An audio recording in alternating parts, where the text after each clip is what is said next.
in the world, and this comes out every year as a United Nations Sustainable Development Solutions Network publication called Global Responsibility, the SDGs Index and Dashboard.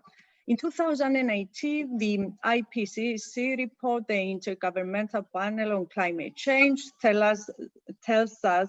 provides scientific documentation that we need to limit global temperature to 1.5 degrees and not 2 degrees. This basically means we need to be climate neutral by 2050. And in 2019, Climate Week, United Nations Sustainable Development Solution Network presents the way to operationalize the SDGs in order to achieve them. This operationalization is relevant to how governments work and basically shows how you need to group the SDGs into 6 transformation pathways. One of these transformation pathways refers to sustainable food, land, water, and oceans, and is obviously relevant to the operation of ports. Then 2019, December, we have the European Green Deal, the new growth strategy of Europe, identifying as priorities climate neutrality by 2050, protection of human health and biodiversity, leadership in clean tech innovation, and business that endorse these technologies that will produce by innovation, and of course the concept of just transition, leaving no one behind. The European Green Deal policies are basically 9, and quite a few of them are relevant directly to the operations of ports: clean energy, sustainable industry, building and renovating, sustainable mobility, eliminating pollution, climate action. And of course, the European Green Deal is comes with a budget, basically 1 trillion, half of it coming from the MFF, the European budget and the emissions trading system, and the other half as the European Commission aspires that it will be mobilized by the private sector through public-private partnerships. Unfortunately, 2020, we have the COVID pandemic. We know that flattening the infection curve steepens the macroeconomic recession curve. And as a reaction, many international bodies like the European Commission, the IMF, and so on have put together packages basically funded by national debt in order to recover. And what is important to notice for the European Commission recovery, at least, is that it calls for 30% climate mainstreaming and also focuses a lot on digitalization. So this is what we have, and this is what we need to bring together into ports operation as well. Here, I just refer very briefly to a big European project that we lead with Columbia University and a foundation, the International Energy Agency, and some other European universities within and under the auspices of UN General Secretary that tries to identify exact pathways to implement the European Green Deal, the SDG, and also the priorities of the Recovery Fund, technological policy pathways, but also financial pathways. Now, ports are a key element of the blue growth and maritime sector sustainability transition. They engage in climate change mitigation and adaptation projects and policies implementation. They face international and national policies, directives, regulations that they need to implement. And of course, what ports to affect coastal communities and socioeconomic development. And for discussing this very interesting sector of the economy, I'm very happy to have with me, honored to have with me, Ricardo Lambiris, the CEO of Hellenic Republic Asset Development Fund, Dimitris Spirou, a consultant for Piraeus Port Authority for more than 3 decades, Angelica Gemene, CEO and co-founder of Optimax, which is a marine innovation hub, but also involved in shipping operations as head of market analysis and intelligence at Optima Shipping Services, and Lydia Papadaki, EIT, European Institute of Innovation and Development, Climate Kick Management, that of the Greek hub that we direct under the Athens Athena Research and Innovation Center. Lydia will talk to us, will speak about the demonstration project on zero net emissions and resilient maritime hubs. So I will stop sharing my screen and ask Ricardo Lambiri, what are the current management pathways that the Hellenic Asset Fund is considering for the portfolio of ports that it has under its management and ownership. And in general, how the Hellenic Asset Fund perceives this sustainability transition and how it implements this perception into the management of the different assets.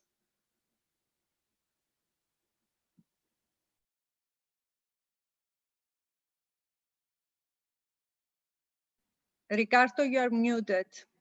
You have to unmute. Correct, I'm sorry about that. So I was thanking you, Phoebe, and inviting everyone and thanking them for being on this panel and listening to us. Obviously, it's a pleasure and honor for me to participate in this Thessaloniki Sustainability Summit. The fund's sustainability journey began about 2 years ago, when it became clear to us that, like every organization globally, we had a role to play in safeguarding the environment in which we live in. And effectively, we came to the conclusion as well that no matter how big an effort or how small it is, I think everyone will agree with me that every little bit counts. The fund itself is uniquely positioned to drive sustainability efforts because it rests between the public and the private sector, allowing it to work as an interface and accelerator. One of the things that first struck us when we began investigating on how to make an impact was what I like to call lost environmental opportunities, where the potential for improvement is huge. I'll give you an example. Think of a thermal spring. In most cases, the thermal waters released from the utilization systems are discharged into surface waters with various possible impacts on the environment depending on the way they are released. What if this water was recycled and used to heat the hotels of the local district? The same applies to ports. In other words, there's significant potential there. As you know, Greece has the largest coastline throughout the EU. There is a well-developed and extensive port network within the country due to its specific landscape and the existence of many islands. Greek ports, as clusters of transport, energy, industry, and blue economy, add great value and contribute materially to the economy and society, whilst under the right conditions, there can be significant accelerators for the circular economy and key strategic partners in achieving sustainable development goals. Therefore, the principles and goals of the circular economy should be integrated in the design, operation, and development of ports, and also in the activities of providers and users of ports and logistics services. In effect, the integration of circular economy approaches could provide benefits and reduce costs for stakeholders involved. So how do you monitor progress? Where is your starting point? Following work at the fund on the determination of key KPIs to monitor the level of readiness of our portfolio in terms of its environmental and social impact, we concluded that we needed a digital rating tool. We also understood that we needed help, and that is when we reached out to the EBRD and Global Sustain, both leaders and most importantly, firm believers in taking action now for a sustainable future. Following hard work, over a period of 6 months, the environmental, social, and governance rating tool was created. The ESG rating tool is based on best international practices and frameworks and is in alignment with the Sustainable Development Goals and the environmental and social performance requirements of major funding and investment institutions like the EBRD's performance requirements. The tool brings together existing resources developed by international organizations to help the user screen environmental, social, and governance issues of the fund's assets. The ESG rating tool allows the user to rate each of the existing fund's assets based on specific criteria, perform benchmarking across asset classes and the entire asset portfolio, receive high-level recommendations for ESG enhancements of the asset, and monitor progress towards sustainability transition over time. As far as we know, this is one of the very few cases worldwide that a privatization fund incorporates sustainability in its procedures. And it is the first time that a public organization in Greece develops its own digital ESG rating tool. We firmly believe that the adoption of ESG criteria, environmental, social, and governance throughout our asset portfolio will help further attract sustainable investments to the benefit of the Greek economy and society. I think it is important to mention that we have already started a rollout plan with our port portfolio, and the sustainability team is already working alongside some of the port's management to start using the tool. And I must say that the reception has been enthusiastic, whilst even more importantly, we have been impressed by the individual efforts made by some of the ports on the sustainability front, something that only increases our own appetite to act as a conduit of best practices, know-how, and information between our portfolio. Finally, it is worth mentioning that the EBRD, with more than 3 decades of experience in integrating environmental and social issues into investment decisions, and as far as we are aware, intends to use this tool for evaluating its investment decisions in all countries where the bank operates. And now what you would say? The ESG rating tool has many possibilities that can be utilized and developed gradually. Currently, we are working on the adoption of this by our portfolio companies and the integration of this tool in the operations of the fund. We also hope that this initiative will be utilized by the wider public sector. And to this end, the fund sustainability team has started a roadshow building awareness within a number of ministries and public organizations. In the case of ports in particular, the use of the ESG rating tool at a national level could lead to the drafting of a national roadmap for the country's port transition to sustainability and would make it easier to identify actions to be taken towards improvement of the environmental and social characteristics, enhancing the timely preparation of the necessary investments and helping the national effort to absorb the resources of the next-gen EU Recovery Fund. In addition, this initiative can lay the foundation for the creation of a framework for the classification, evaluation, and monitoring of green investments in the country according to European standards, EU taxonomy, which will facilitate the flow of capital with a positive environmental and social footprint.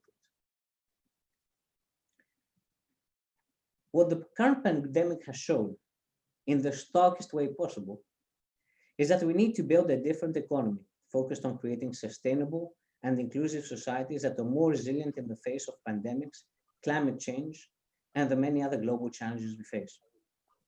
In order to achieve this goal, large amounts of public and private capital should be mobilized to fund such sustainable instruments.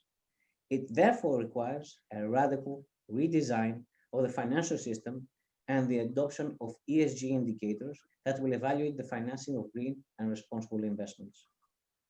The fund is committed to this national effort and looks forward to continue working with the relevant government agencies in shaping this framework, as is the case, for instance, in its participation in the National Council for Circular Economy as a member of the Working Group on Sustainable Financing.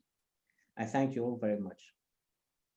Thank you. Thank you very much, Mr. Lambiris. It is indeed impressive that this sustainability tool, the environmental, social, and governance aspects are integrated into investment assessment. And I do hope that it will have an impact not just on the asset of the Hellenic Republic Asset Development Fund, but also for all investments in the country.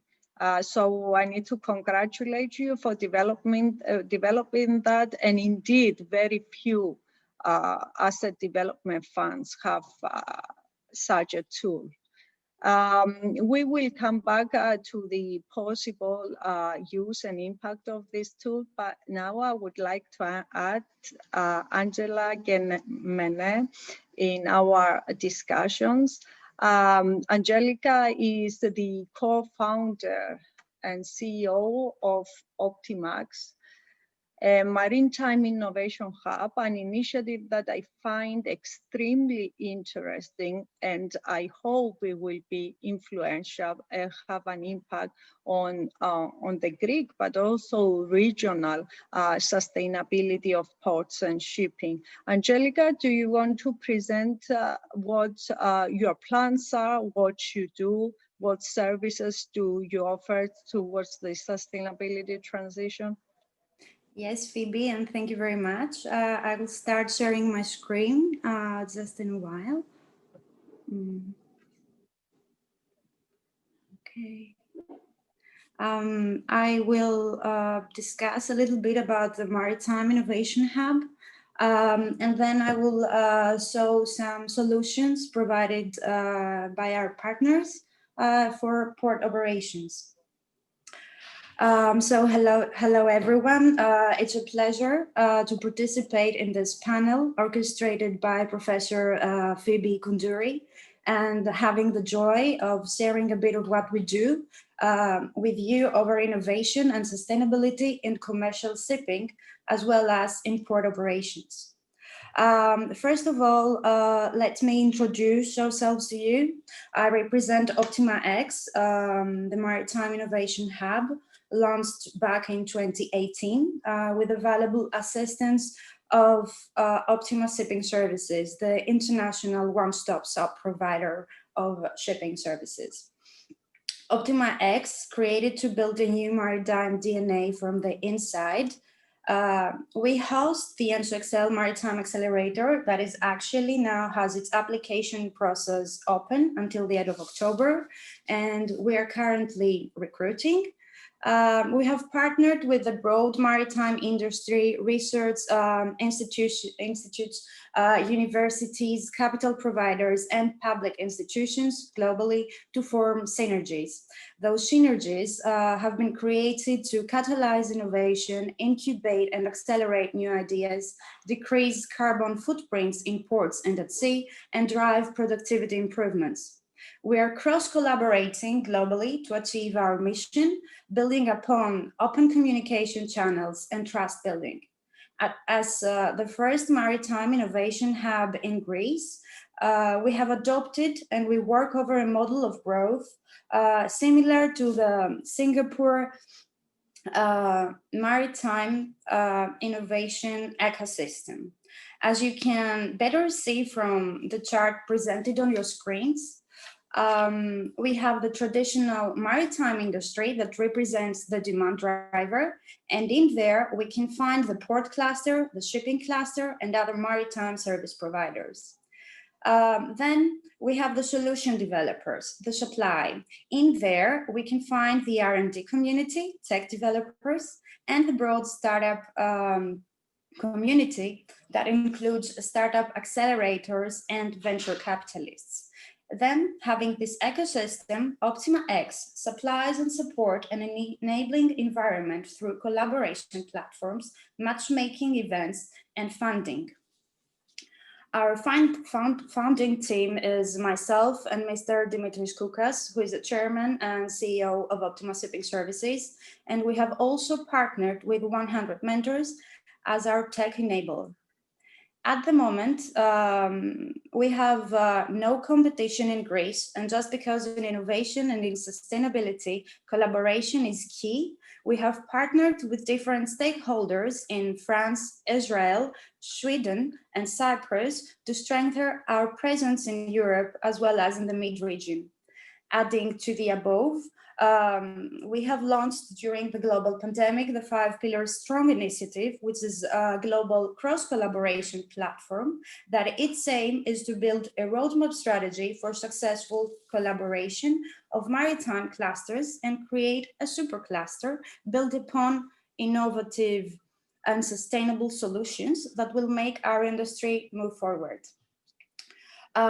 So now, based upon what I have already presented to you, we will look at the tools and technologies for sustainable ports, and then we will have a look at an example of a solution provided by one of our partners in France and in the Netherlands for emission monitoring and CO2 emission reduction. Transport is under increasing pressure to reduce impacts on climate and environment. Meantime, the maritime sector is responsible for 10 to 15% of sulfur and nitrogen oxide emissions, as well as approximately 3% of carbon dioxide emissions. As a response, we have from the IMO the Paris Agreement for shipping, whereby 2050, we have a target of 50% reduction in GHS emissions. Ports, on the other hand, have a pivotal role in transitioning the maritime sector towards sustainability. And in this graph, we can see the mapping of port systems and their interrelations. Port management and policies mainly include strategic and reflexive activities and measures that enable long-term development, planning and learning to enhance port sustainability. Most importantly, they can be single-handedly executed by the port owner or port authority, and their implementation relies less on other actors. So there is low implementation complexity. This category is also distinguished by its potential to encompass all other categories. In contrast, measures related to the sea and land activities influence everyday port operations with different possibilities for incorporating innovation, for example, power and fuels, and where decision-making addresses practical, operational, and functional priorities in the imminent future. The category power and fuels does not include measures that produce fundamental changes in operational activities in sea and at land, but rather refers to the application of niches and innovations in these operations. Innovations in power and fuels can influence sea and land activities alike, and deriving from outside the port system, their emergence cannot be prompted through port management alone. This category includes both sources of power as well as application of power and fuels in ports. A full overview of subcategories are represented in this slide, and those subcategories are to some extent correlated and overlapping. As ourselves, being part of an international group of 17 companies, the Green Squadron Group, that offers complementary solutions of digitization for calculating and reducing the consuming emissions of all stakeholders of the supply chain, I will present to you in a while a brief example adopted by the Port of Rotterdam to facilitate its European hinterland multimodality operation, and that can be adopted by Greek ports as well. Angelica, please try to conclude in 1 minute so that we give our other two speakers in our Yeah, it will take me a little bit more. Okay, 2 minutes. Okay. Yeah, the Green Squadron co-develops a natural multimodal emission calculator that intends to be deployed under white label to a wide range of operators, around 500 ports worldwide. So here, Cofano has represented by the Green Squadron Group developed an application for the Port of Rotterdam where its clients control their wanted traveled route by all forms of transportation, deciding upon their preferable CO2 emissions, time traveled, and number of transfers to conclude their voyage. CO2 emissions calculations can be then further explored, getting the estimated transfer emission result from the port to port and from port to truck or port to train. Cofano uses a database provided by the European Union that is of huge support for maritime emission calculations and which allows end users to rank route, vessels, ports, carriers per emission factor totally unbeatable. The visibility on end-to-end multimodal emission, total cost, and total time traveled is an emission reduction tool by itself provided by the Green Squadron Group, and it ranks the mode as it ranks the mode of transport to the actors of the units. By using such an application, ports in the same region can compete on best route basis, time, cost, and emission result. For example, thanks to this tool, at the moment there are typically a dozen container trains between Rotterdam and Milan every week, but now these cargoes can be rerouted straight to the Italian ports. Meantime, port authorities willing to adopt their port fees policy with bonus malus on emission criteria have a natural, unbeatable tool on hand. Plus, port authorities have a natural proof of greener route through the use of their port versus other regional ports. That's it for me, and I pass on to the other. Thank you. Thank you, Angelica. Your work is really valuable because it's trying to convey research outcomes, technological developments to the users. So these hubs are going to be instrumental if we are going to succeed in the sustainability transition on time. And it is quite important that you are bringing information and knowledge, not just within Europe, but from all around the world in order to integrate the results and communicate to the relevant stakeholders in order to convince them to include these innovations in their business plan. Convince them because they are sustainable innovations that are not only relevant for environmental protection, but they are also relevant for the financial sustainability of their companies if seen within a 10-year period. On that note, I would like to introduce to our discussion as Dimitris Spyrou, an experienced person in the ports community, a person who has worked for more than 3 decades at the port of Piraeus, a person that we have the honor to not include, but have with us in various sustainability projects. I am really happy that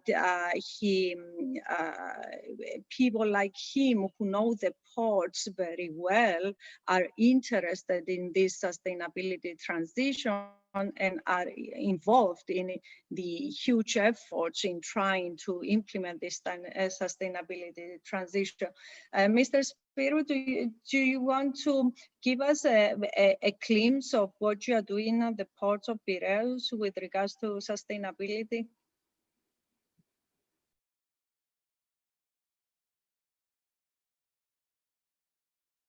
Please, I'm okay. Okay.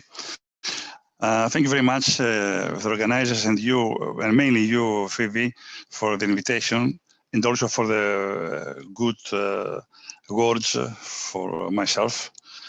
Indeed, in 2017, the Port of Rotterdam launched a campaign called Building a Sustainable Port, highlighting how sustainability in ports does not mean focusing on environmental issues only.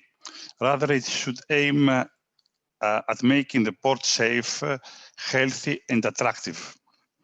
In particular, sustainability should be directed towards the creation of economic and social value. Three major features of port sustainability are envisaged, namely safe and health environment, climate and energy, and people and employment. Consequently, the port should focus on areas such as water safety, solar power, and port welfare.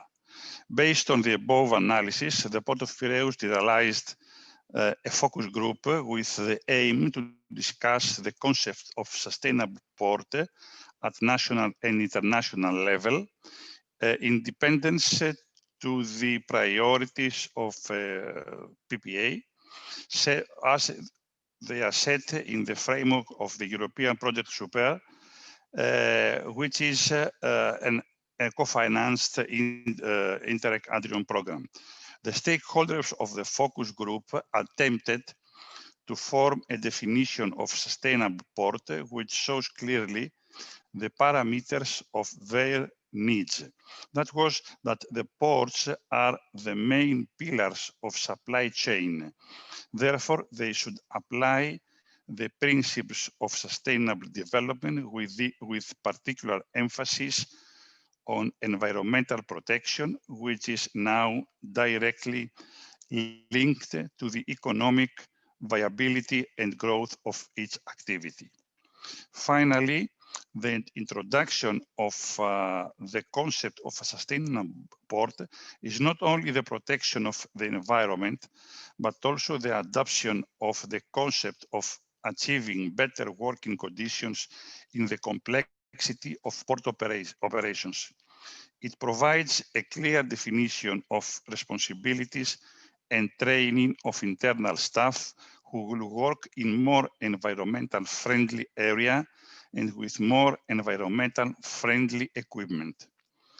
The Port Authority of Piraeus, recognizing the greatest challenge of the time and the need to address the climate crisis, supports and promotes practices and investments in green technologies and environmentally sustainable operations aimed at protecting the natural environment and social well-being. Its future environmental and energy direction is in line with the European Union's development strategy, aiming at shaping the European community into a modern, efficient, and zero greenhouse gas emission economy by 2050. In this context, Piraeus Port Authority has developed an action plan, of course, taking into consideration the national, European, and international regulatory framework, developed an action plan aiming at the gradual configuration of the port into a sustainable and low carbon footprint transport hub. The action plan was developed in the framework of the European Project Super, in cooperation with 7 different European ports, which have the ultimate common goal of creating a transnational green port network characterized by low greenhouse gas emission, new innovative green technology, and efficient and secure transport systems. At the same time, the consortium promoted the methodology of the project as a tool for identifying and implementing sustainable development measures, and provides the possibility of including other European ports in the growing transnational green ports network. The main pillars of the action plan for PPA is the improvement of air quality and the sustainable energy consumption produced by port activities. For this reason, key components of the development of the action plan are the expansion of the existing network of air quality monitoring stations in the port and the identification of the interactions of the port's activities with the city, as well as the installation of a recording and management system of energy consumption of port operations. In the short term, the action plan proposes interventions for energy upgrade of buildings and installation of LED technology lighting in buildings and outdoors. In addition, it promotes electrification within the port by introducing modern electric buses to transport passengers and workers. However, a priority for the adoption of electric propulsion is the adequate and efficient development of charging infrastructure with special stations to serve the energy needs of the electric vehicles, as well as the development of synergies with other stakeholders, such as producers and providers of electricity distribution network. In the long term, the action plan proposes the development of alternative fuel infrastructures to serve the needs of ships in port, with aim to reduce the impact of the shipping sectors on the environment. Given that liquefied natural gas, LNG, is a future low-emission marine fuel, the action plan explores the development of LNG fuel supply by land or by water means to vessels served within the port of Piraeus. In this context, Piraeus Port Authority participates in Poseidon Med 2 project. One of the pillars is to develop the critical mass of LNG supply points in the East Mediterranean.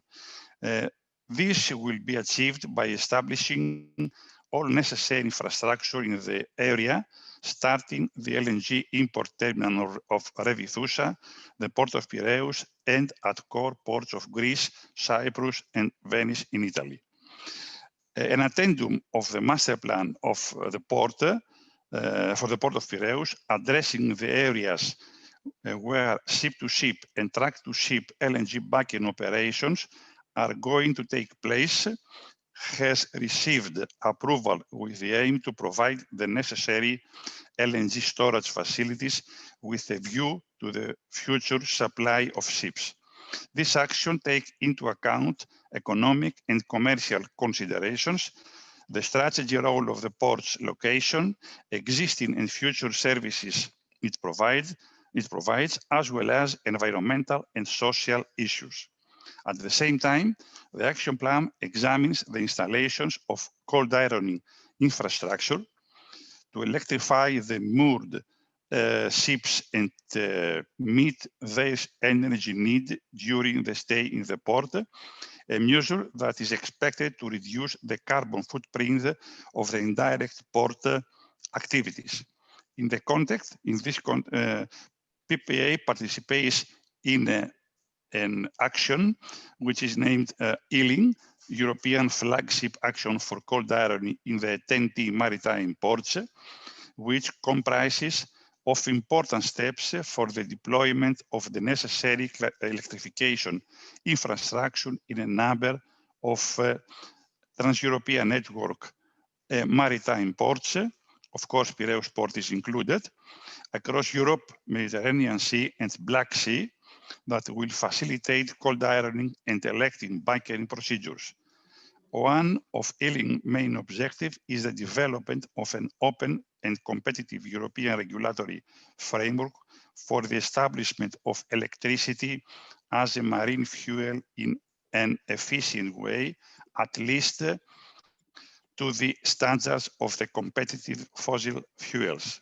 Currently, the port administration, based on the action plan, is studying the implementation scenarios of the selected measures, while it has already proceeded to the development of a basic network of measuring stations of environmental parameters through a co-financed framework.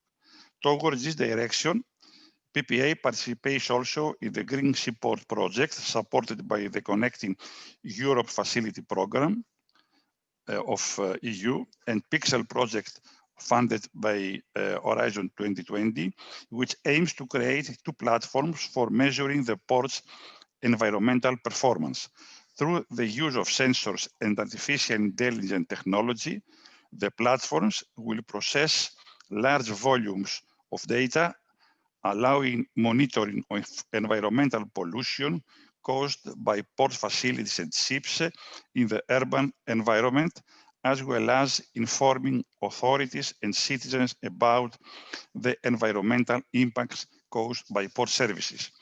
In order to reduce the environmental impact of the port, the project partners of the project will study a number of innovative solutions to reduce traffic congestions, improve air quality, noise levels, predict crane productivity, and measure in real time the emission in the port of Piraeus and in the city of Piraeus. That's all for my side. Thank you very much. Thank you very much. I see intense research activity, but also a firm commitment on sustainability principles. And this is impressive and very good for Europe and the globe, because the port of Piraeus is an important port, not only for Greece, but globally. I would now like to call, thank you, to ask Lydia Papadaki, the SDSN manager, but also manager of the Climate Kick Hub of the European Institute of Innovation and Technology that I have the honor to direct in Greece. Lydia will give us a brief description of the deep demonstration project under the Climate Kick that we try to implement, that is focused on zero net emissions and the creation of resilient maritime hubs. Lydia?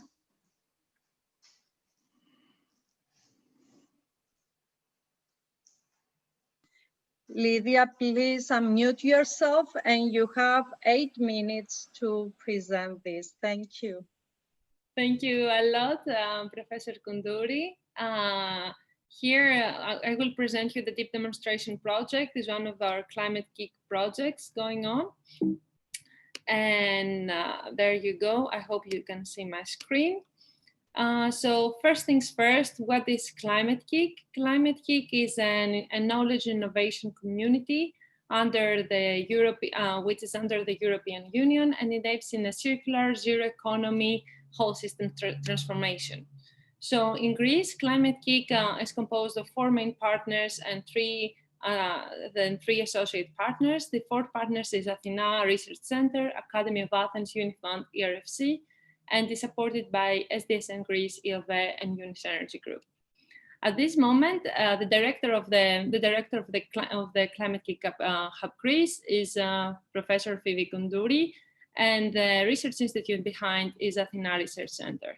So at this moment, we run 4 main programs: Accelerator, Pioneers into Practice, Climathon, and the Launchpad Competition. So Accelerator basically gives the opportunity to startups to get into the market through funding, training, networking, and anything they need in order to get into the market in the most efficient way.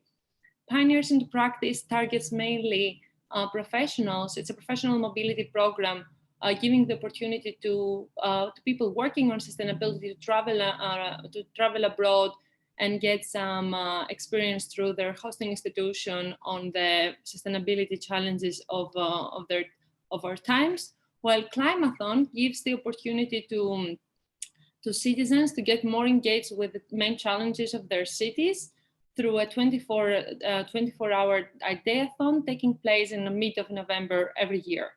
Imagine that on Climathon, we have approximately 130 cities being connected on the same day all over Europe. So there we go. Here you can see our partner institutions and their logos. You can find more on our websites. So what about Climate Kick Hub Greece? Our main goals are, can be summarized under the following sentence. Our main goal is the decarbonization and zero waste in Greece. So how we do that? We have 4 thematic priorities: sustainable cities, energy efficiency building, e-mobility, and circular economy, while we follow 2 main streams of action, a bottom-up approach and a top-down approach. So now I don't have much time to explain you in detail how all this works, but the idea behind is that the bottom-up approach focuses on the citizen engagement and the new opportunities that they're coming from the bottom, like innovation or the professionals and how they can be further engaged with the sustainability challenges. While in the top-down approach, we work directly with the challenge owners, and one of them is the deep demonstration that I will present you next, aiming to bring the change that we highly need in our society. So here is some more about Climate Kick and what we do. We have a vision of prosperous, inclusive, and climate resilient society. We aim to support systemic change for climate action, as Climate Kick is one of the 8 EITs focusing specifically on climate. And we aim to do that by 2030 to provide the transformation in time through the innovation. So here's our theory of change. Our theory of change focuses mainly on 4 main areas. By 2030, the urban transition, sustainability production systems, decision metrics and finance, and the sustainable land use. Again, you can find more on climatekick.org. And here's main approach. Our main approach, which is the foundation of this demonstration, one of the projects of Climate Kick we're working on together with the Port of Piraeus, is the systems innovation approach. So first things first, what is systems innovation? Systems innovation is an integrating and coordinating approach where we consider economic, financial, political, and social systems. We work together. We work together with them in order with all core stakeholders in order to transform in a holistic manner the society. So why systems innovation? Systems innovation is basically responds to real life problem solving. Real life problem solving, unfortunately, they're not as linear as we mainly focus in mathematical problems, and that's why the current methods are not enough in order to drive the transition that we highly need. Systems innovation is the response to all that, and as you will see in the next slides, is an approach that is going basically back and forth and tries to co-design with all the core stakeholders the solutions that we find them as the most appropriate. So what is systems in practice is a method, is a mindset, is a way to embrace complexity and work towards a healthier system, and is a way to look at a problem from a more macro level and consider all the main aspects and the interdependencies of the main aspects. So basically what we need is the fundamental transformation, as I said before, of the economic, social, and financial systems. And why that? Because the current way, the incremental way is not enough right now. So here we have the deep demonstrations is a main project of Climate Kick. So what makes deep demonstrations unique is that first of all, they're place-based. Second of all, they focus a lot on the collaborations of the core stakeholders that are really necessary in order to drive any change. Third, they are they're focused on rapid connected experiments. They address the major problems of a specific location across all levels of change. And lastly, is the main vehicle of transformation. So here you can see a bit of our approach. In deep demonstration, we have this intent frame portfolio intelligence approach. So the way we work is, first of all, we try to understand the current system, understand the main components of the challenge that we want to face. Then we co-design together with the core stakeholders a systems vision. Then we identify the major ways in order how to get there in terms of financing tools, focus areas, innovation needs, what exists out there. And then we aim to define what are the responses that we need in order to open the relevant calls. So this is the first phase of the our systems innovation approach. Then what we do, we map the existing opportunities that are there, and we try to link them with what we identified as major needs in our project. Here you can have a quick glimpse on our project. In a deep demonstration for net zero emissions in the port of Piraeus, we have three main challenge owners. We have the Piraeus Port Authority in Greece, we have the Valencia Port in Spain, and the Ministry of Shipping in Cyprus. It's deep demonstrations are, as said before, they are the definition of systems innovation. So in this sense, it's not a linear project with a starting period and then a finishing period. It's a process that the challenge owners and the stakeholders involved are expected to follow in the long term until we achieve the changes that we seek. So indicatively, we can have here an implementation, a 3-year implementation period, but this process will last much more than this period. So what is our main goal? Our main goal is the decarbonization of these 3 ports through the identification of the cause and effect relationship, dependencies, and opportunities throughout the stakeholders and the main sectors operating in these areas. And our one second goal we have is to create innovation clusters. What does this mean? We want to bridge the innovation with the existing private and public sector in order to make sure that the transition will be driven.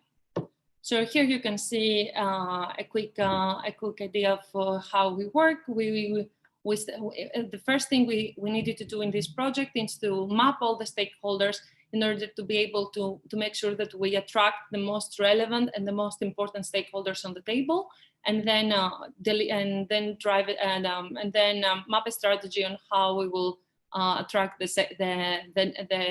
the following group of stakeholders, etc., until we make sure that we have everyone on the table. Together with all the core stakeholders, we try to deliver a working vision. This is our flagship on where we want to go and basically to remind us why we're all here and what we want to achieve. In our case, we made sure that we consider not only the environmental aspects, but also the economic and the social aspects of how we imagine the port of Piraeus being in 10 years from now on. And this is something that we want to achieve with this project. Also, we needed to focus on some focus areas, so where our innovation needs will respond. And indicatively, in the port of Piraeus, we have identified these following areas as the most important ones to be transformed in the next 10-year period. Among them is the energy, mobility, waste management, community engagement, etc., etc. So again, this is something which is quite new for the needs that we need to face, and it's very innovative as an approach, and we're very, very excited to be part of the Climate Key community and to be involved in such a high-level project. Thank you a lot. So here's it. This is the opportunity for us to understand which is the real value of the community. Are you with us? Thank you very much, Livia, and thank you for trying to incentivize the audience. In order to close the session on a happy note, or let's see whether it will be on a happy note, I would like to ask each one of you to give me an indication of positive steps towards the sustainability transition in the sector that you work on. For Mr. Labiris in the government sector, for Mr. Spirou in the business sector, for Mrs. Geneme in the innovation sector, and for Mrs. Papadaki in the research sector. Very quickly, very laconically, if you can give us a glimpse of hope. Shall I start? Yes, please. So I'm very proud of generally the efforts made over the past few years from all governments. I think Greece is committed to the climate change, and we understand it. A number of things are taking place at different government bodies, both from the financial side. So, for instance, in the Ministry of Finance, they're looking at a number of things that they're going to do, as well as the Ministry of Energy and Environment. So a lot is happening. I'm not at the liberty to say more, unfortunately. However, I must say that I think the message is they're on it, and actually they are pushing us to do more. So I think a very, very positive note from the public sector. Indeed, this is my impression as well through my collaboration with the Energy Ministry and the Finance Ministry, and also the Development Ministry. So a good message, a hopeful message from the government. Mr. Spirou, business? Please unmute yourself. Thank you. Okay, thank you. I think that for the Port of Piraeus, there is, I think that is well adopted the sustainability transition of the port, and but I think that it is going to not on a very fast way, and also it has to do with the implementations of the master plan of the port. It goes together with it. And I think that if the master plan goes fast, also the sustainability transition will go in parallel very fast. That is my opinion. Excellent. Yes, it needs synchronizing. Synchronizing, yes. In order to get on a pace that would be relevant for the big challenges that we are facing. Yes, yeah. Because the danger is that we miss it. We just don't achieve sustainability on time, and we have climate change effects that we cannot live with. Angelica, what about innovation? Are you going to provide us enough solutions to include in our business plans? To become more sustainable? Yeah, well, actually, shipping innovation in all forms includes sustainability, and the innovation pillar gives us ideas and solutions based on the SDGs. And I think that you will see a lot more once we have no pandemic, probably, because this creates a lot of problems for the innovation pillar.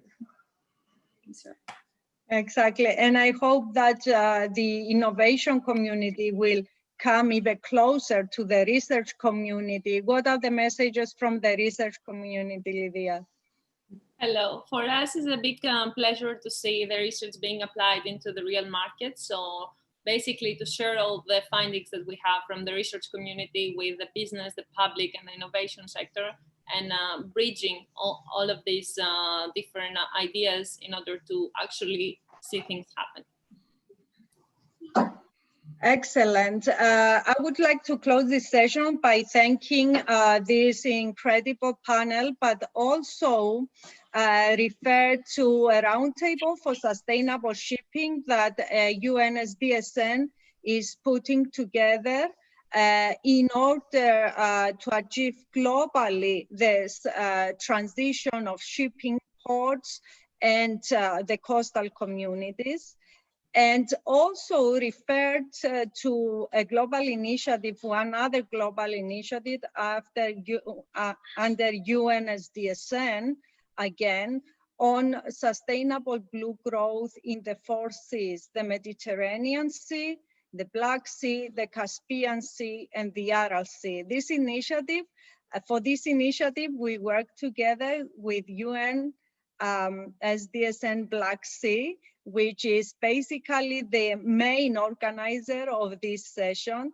And I have to say, I'm really glad and hopeful that we will accelerate sustainable blue growth in our region. Thank you very much for following us. And once again, I'm indebted to the speakers for their amazing and cutting-edge presentations. Thank you. Thank you very much. Thank you. Thank you.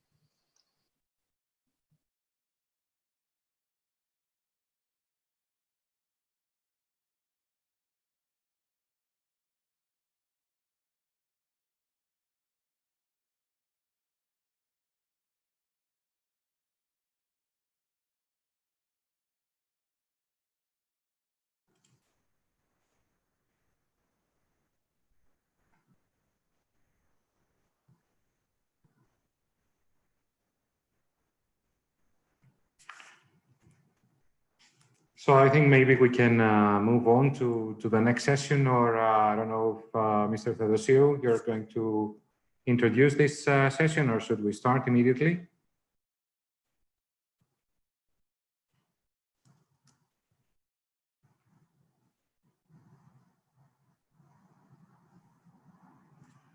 Well, hello from my side. I think we can start because we are a little bit out of schedule, but we are still okay. So please, Professor Diachristos, the floor is yours. Okay, thank you very much. My name is Leonidas Diachristos. I'm a professor of mechanical engineering in Aristotle University of Thessaloniki, and I'm very happy, proud, and honored to introduce this next panel session, which is on sustainable shipping. I think this is a natural transition to sustainable ports that we just heard before. I'm very happy because I really have three distinguished speakers with us to discuss the challenges that shipping faces in current times. And if the gentleman of the panel would allow me, I would like to start by introducing, unfortunately, the only lady, which is Mrs. Maria Deligiani. Maria is a national director for Eastern Mediterranean for CLIA Association. CLIA is the cruise line association. So she will be talking to us about the challenges that cruise lines face today. And we all expect that there are huge challenges because of the situation. Maria has a very long experience in this sector. She has worked for the European Community Ship Owners Association. She has worked for the European Commission. And she has an executive master in maritime science with honors at the University of Ghent, although her first degree was from University of Piraeus. So thank you, Maria, for being with us this afternoon. Second, I would like to introduce Dr. Kostas Gonis. Kostas has been the director and secretary general of Intercargo since 2016. Intercargo is the forum where quality dry bulk ship owners, managers, and operators are informed about, discuss and share concerns on key topics and regulatory challenges, especially in relation to safety, the environment, and operational excellence. And the association was established in 1980 and has been participating at the IMO activities since 1993. So thank you, Kostas, for being with us, and thank you for being a mechanical engineer in the field. So me being a mechanical engineer, this tells a lot. Last and not least, for sure, we have with us Panos Mitru. Panos works for the Lloyd's for more than 14 years. I think he has a very distinguished position at the moment. He has the position of Global Cash Segment Manager. He's based in Piraeus. And I think his focus areas are exactly on sustainable shipping, including seaborne gas supply chain, LNG and other gas fuels, as well as gas floating solutions, delivering an enhanced service portfolio to shipping community. He also has a very long experience and history in that area, although being relatively young, as you can see. And he has served from Lloyd's position, different statutory and other reviews, from BWM to MARPOL, IBC, IGC code. So I'm sure we're going to have a very interesting discussion. So thank you all for being with us. Initially, as you could see in the agenda, we also had Professor Takis Varelas from Danaos. Unfortunately, he sent me a message last evening. He had some serious family problems, so unfortunately, he cannot be with us. This gives us a bit more space and time for our discussion. I thought that since this is the closure of a long day and the audience has heard a lot of very interesting presentations, that we could keep our session as a discussion, as a panel discussion, rather than providing additional presentations. And just to say that on the YouTube channel, we have a chat. So if there are questions to the panel, please post your questions on the YouTube, and the time provided, we will have a discussion along your questions as well with the panel members. So without further ado, I would like to move on to our discussion. I do research in maritime areas, but I also do teaching. And one of the classes that I teach is called sustainability. And whenever I ask my students, what is sustainability? Everyone tells me, keeping the environment clean. And then I tell them, okay, but what does this mean for business? I mean, if you want to have sustainability, we need to have sustainable business. So my first question is, in these difficult times that we are facing, what are the main challenges in your fields, in your sectors, regarding sustainability and maintaining the business and keeping the environment safe? So could I start with Maria maybe and tell us what she thinks about the cruising sector? Yes, thank you, Leonidas. First, can you hear me clearly? Yes, very well so. Thank you. Okay, wonderful. Thank you so much. Hello, everyone. Thank you for inviting me, Leonidas, in your panel discussion. It's a pleasure. I wish we could be all together in Thessaloniki, a city that I absolutely love and adore. Maybe in the future when there will not be any more COVID, hopefully. So first, let me start with a bit of a positive message, because it's an exciting week for us as a cruise lines industry for Greece, because this upcoming Sunday, we will see the first cruise trip in Greece, which is really major news. So TUI Cruises, one of our members, is going to start with a 7-day trip from Heraklion in Crete to Piraeus, to Corfu, and then back to Heraklion. So this week is really preparation week for us, returning back to business after many months. So you can imagine that we are really excited, and we hope for the best, of course.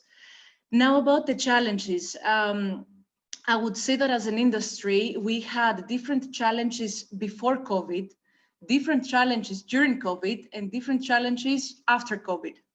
So before COVID, if you ask me, and it's really my opinion, I don't think that our challenges were so much linked to environmental sustainability, because the protection of the environment and of course investing in green technologies, I think it has become part of our DNA. It's a business imperative, like to not only to comply with environmental legislations, but go beyond that. So I wouldn't consider this as a challenge, since anyway we are doing this and we're trying to go beyond. But for us, the biggest challenge is mostly linked to the tourism aspect of our business. And here I want to refer to the title of the whole conference, Sustainable Cities and Ports. And that's the key for us. That's the key challenge. It's sustainable cities. So the biggest problem we faced before COVID was overcrowding. And this is because this is something that does not depend entirely on us. Of course, the cruise lines, they can control where their passengers are going from the Shorex packages they can offer. And possibly a destination, for example, let's take an example in Greece, Santorini. They can introduce a berth allocation system and even a daily cap on the number of cruise passengers that can visit the city. However, this is not enough to solve the problem. And that's the biggest challenge for us, because you only solve it in a way partly, but in fact, you don't really solve it. I mean, what about ferries? What about air passengers? All these in a way, they remain uncontrolled. So for me, this was at least the biggest challenge we were facing before COVID. Now, during COVID, we faced a huge challenge regarding our operation. So we wanted to operate, and we introduced stricter protocols, even from January. I remember as it was now, at the end of January, 31st of January, when we introduced the first revised health protocols. But then everything was progressing so fast with the virus. And then our members, they had to take such a difficult decision to stop operating. This was early March. So early March, imagine that 100% of our members, they had stopped operating. And here comes the biggest challenge of all. The ships needed to find a port. The passengers had to return home. The crew had to be repatriated. We're talking about a situation which was so unique, and I experienced it really because I am at the national level. So we were the ones that we were negotiating with the government, what would happen with the travel restrictions, to give us, for example, some exemptions about the crew repatriations. And some of my other colleagues, they had this huge challenge to make sure that, you know, passengers can be repatriated, returned at home. And of course, what about the ships? The ships need to find a safe harbor. They had to anchor. And because of the travel restrictions, the ships couldn't even go at port. So this was the biggest challenge for us, everything around the way we operate, and of course, making sure people return back home. And now we are, I think, in a post-COVID-19 era, because it's an era. It's a different situation we will be facing, and there will be many changes in our industry. For us, the biggest challenge at the moment, it has to do again with our ability to operate. So we want to return back to business. And here we have the biggest challenge to regain trust in the destinations we visit, to make sure, you know, people are feeling safe again to welcome our passengers. And then I would say regain trust to the source markets. So the people that used to cruise, they need to be in a way convinced that it is okay to cruise. It's absolutely fine to cruise again. So I think that this is, you know, these are the main challenges that our industry are facing.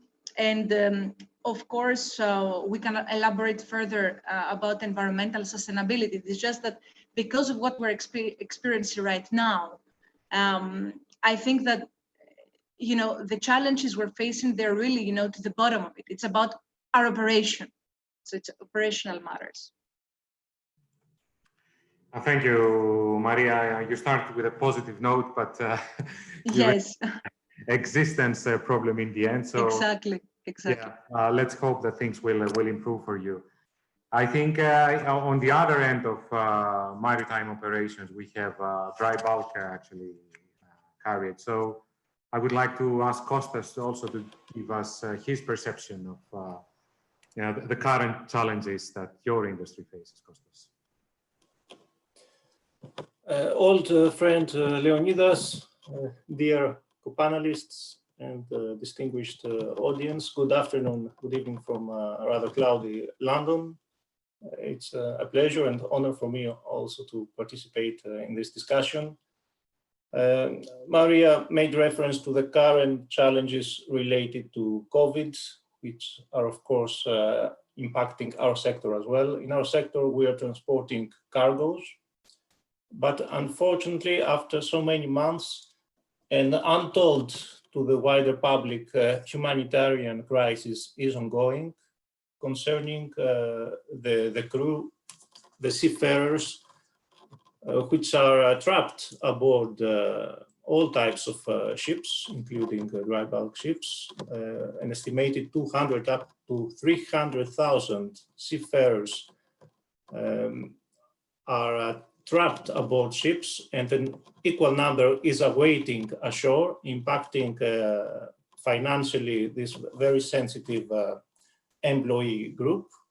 The two key bottlenecks are the airline's unwillingness to connect, to make flights available between shipping destinations and crew source countries, and also the lack of commitment from health and immigration authorities to facilitate seafarers traveling and issuance of visas. The situation is exacerbated in our sector as bulk carriers operating on a Trump basis call at many more ports than other shipping sectors do.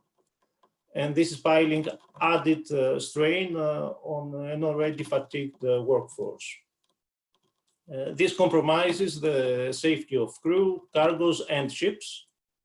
We fear the impacts if terminal and ship trading operations came to a halt. As in the bulk industry alone, if you allow me to bring to your attention, we have almost 12,000 ships operating with 300,000 seafarers aboard on an annual basis and transporting essential basic goods, food, energy supply, cereals, cement, mineral ores. So on one hand, COVID has impacted the safety of crews, cargoes, ships, but also on the other hand, the impact of COVID on economies and the supply demand of these basic goods and cargoes affect, of course, the demand in our sector. So in the short term, sustainability and operations in our sector are greatly affected by COVID, of course. Thank you. Thank you, Kostas. A completely different dimension of problem, of course, than what Maria reported, but equally important, definitely affecting your operations, as you've heard. Panos, I mean, you have a more helicopter view of the whole industry.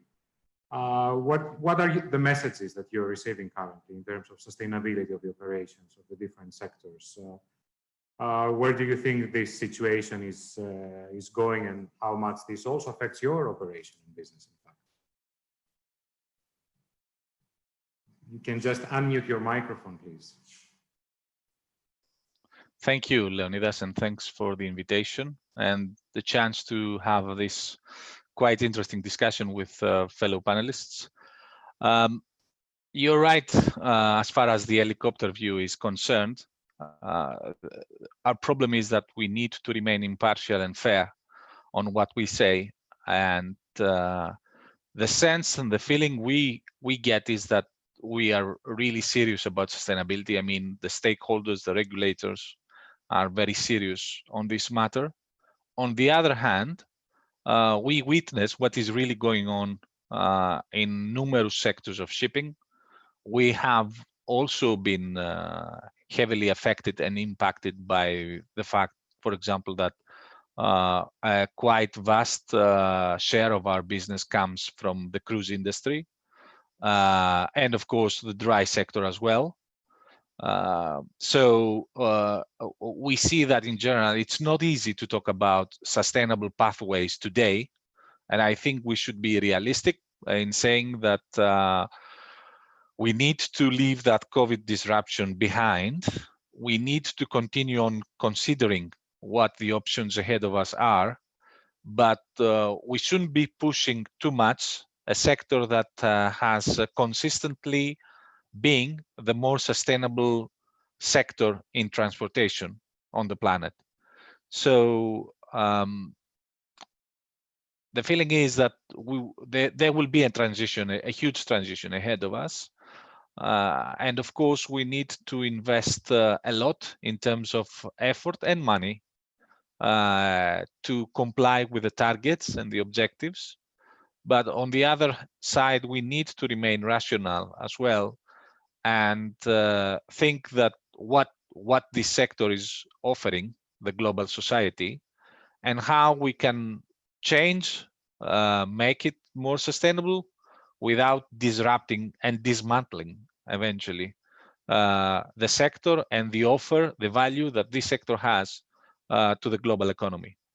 So having said that, I really feel awkward about talking about sustainability with Maria and the outlook we have today on the cruise industry, and of course with Kostas as well, with all the uncertainties we have, and the fact that shipping, apart from its fuel and operation, it has to deal with a substantial change in trades that we expect to see in the years to come, having in mind that many ships trade in carbon or hydrocarbon trades like coal, like oil. So we need to keep all this in mind, and we need to realize that this is going to be a very difficult and very demanding transition. And as I said, we need to remain fair and impartial to the sector. Yes, thank you very much, Panos, for this. I understand and I can imagine that everyone realizes how difficult the situation is. But since you already spoken about that, you know, there are regulations and plans for the future. For example, with regard to greenhouse gases, they are agreed, you know, at an international, the highest international, for a 50% reduction in greenhouse gases by 2050 compared to 2008. I don't know if these plans can change or we want them to change. The German consul in Thessaloniki this morning in the opening session, she said that for her, the main issue is climate change, is not COVID, so that we should focus on climate change and not COVID. So since you already introduced this theme, can you share with us your vision or the plan or the pathway that you at Lloyd's envisage for the future regarding greenhouse gases and shipping, and how we can see more sustainable shipping in terms of greenhouse gas emissions in the future? Yeah, sure. First, yes, I will start by saying that indeed there are quite ambitious targets, and the outlook is that these targets will only become more ambitious because climate change is and remains the major disruption here. And I sincerely hope that we will be able to put COVID behind us quite soon so that we can focus with the main challenge. So as far as shipping is concerned, as Lloyd's Register, our view is impartial and independent, and we need and we want to keep it that way, which means we have no preference to solution.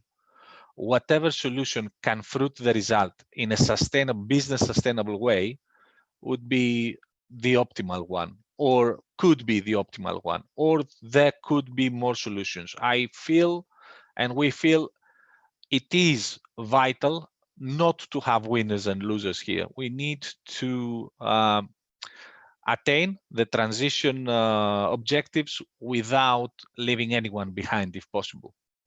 And of course, there will be bets that will not fruit, and there will be solutions that will be the optimal ones and may return better than anything else. But at this starting point, our view is that we need to remain focused, technically sound.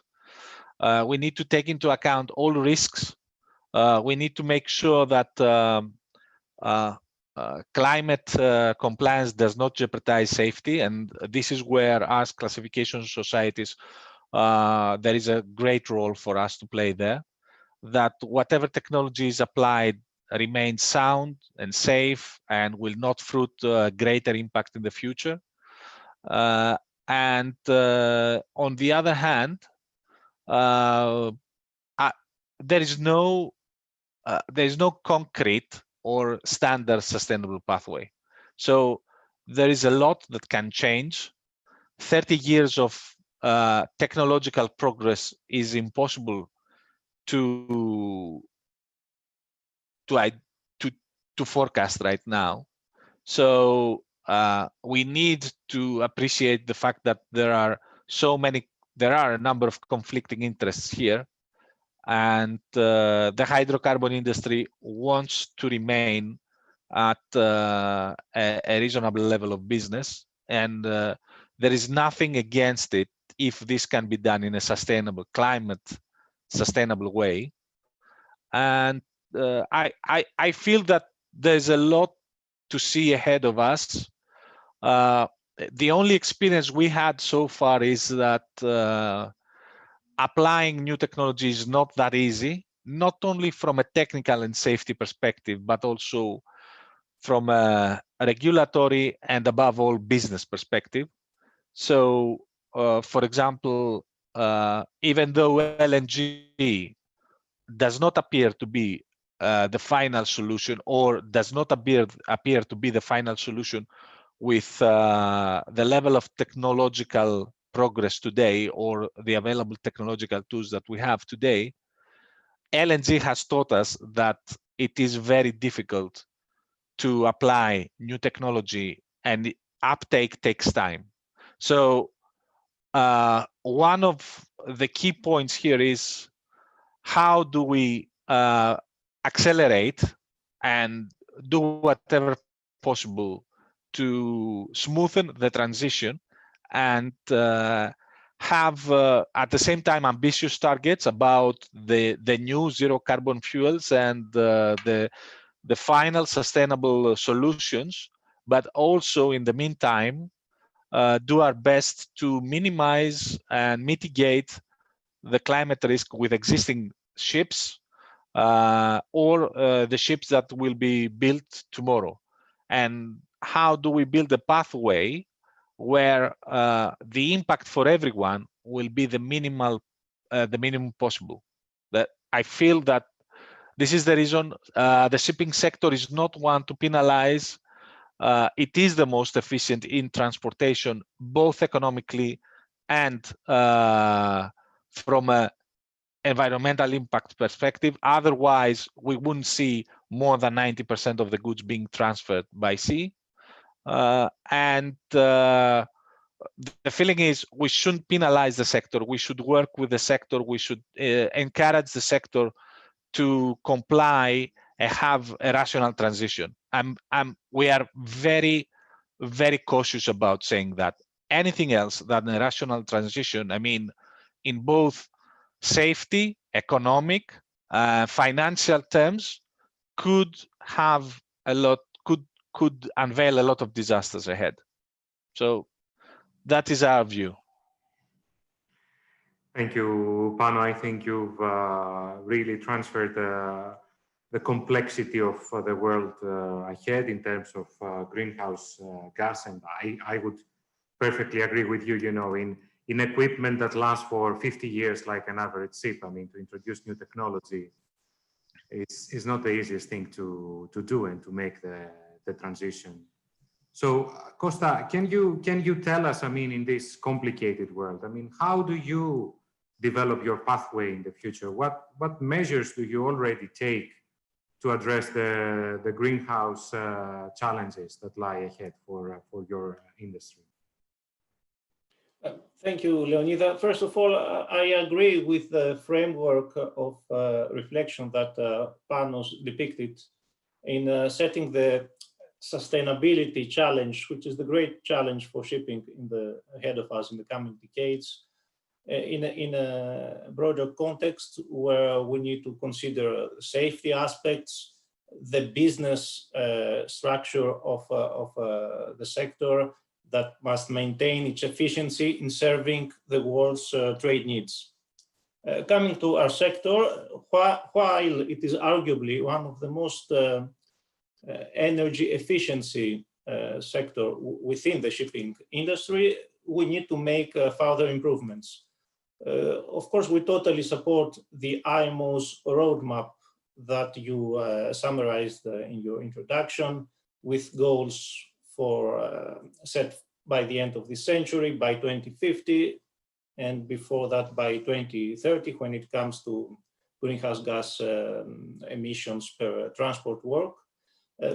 Just to put the discussion on a correct basis, may I just remind our audience that the International Maritime Organization last month published the latest greenhouse gas emissions study, which looked into trends in the past decade and in the future up to 2050.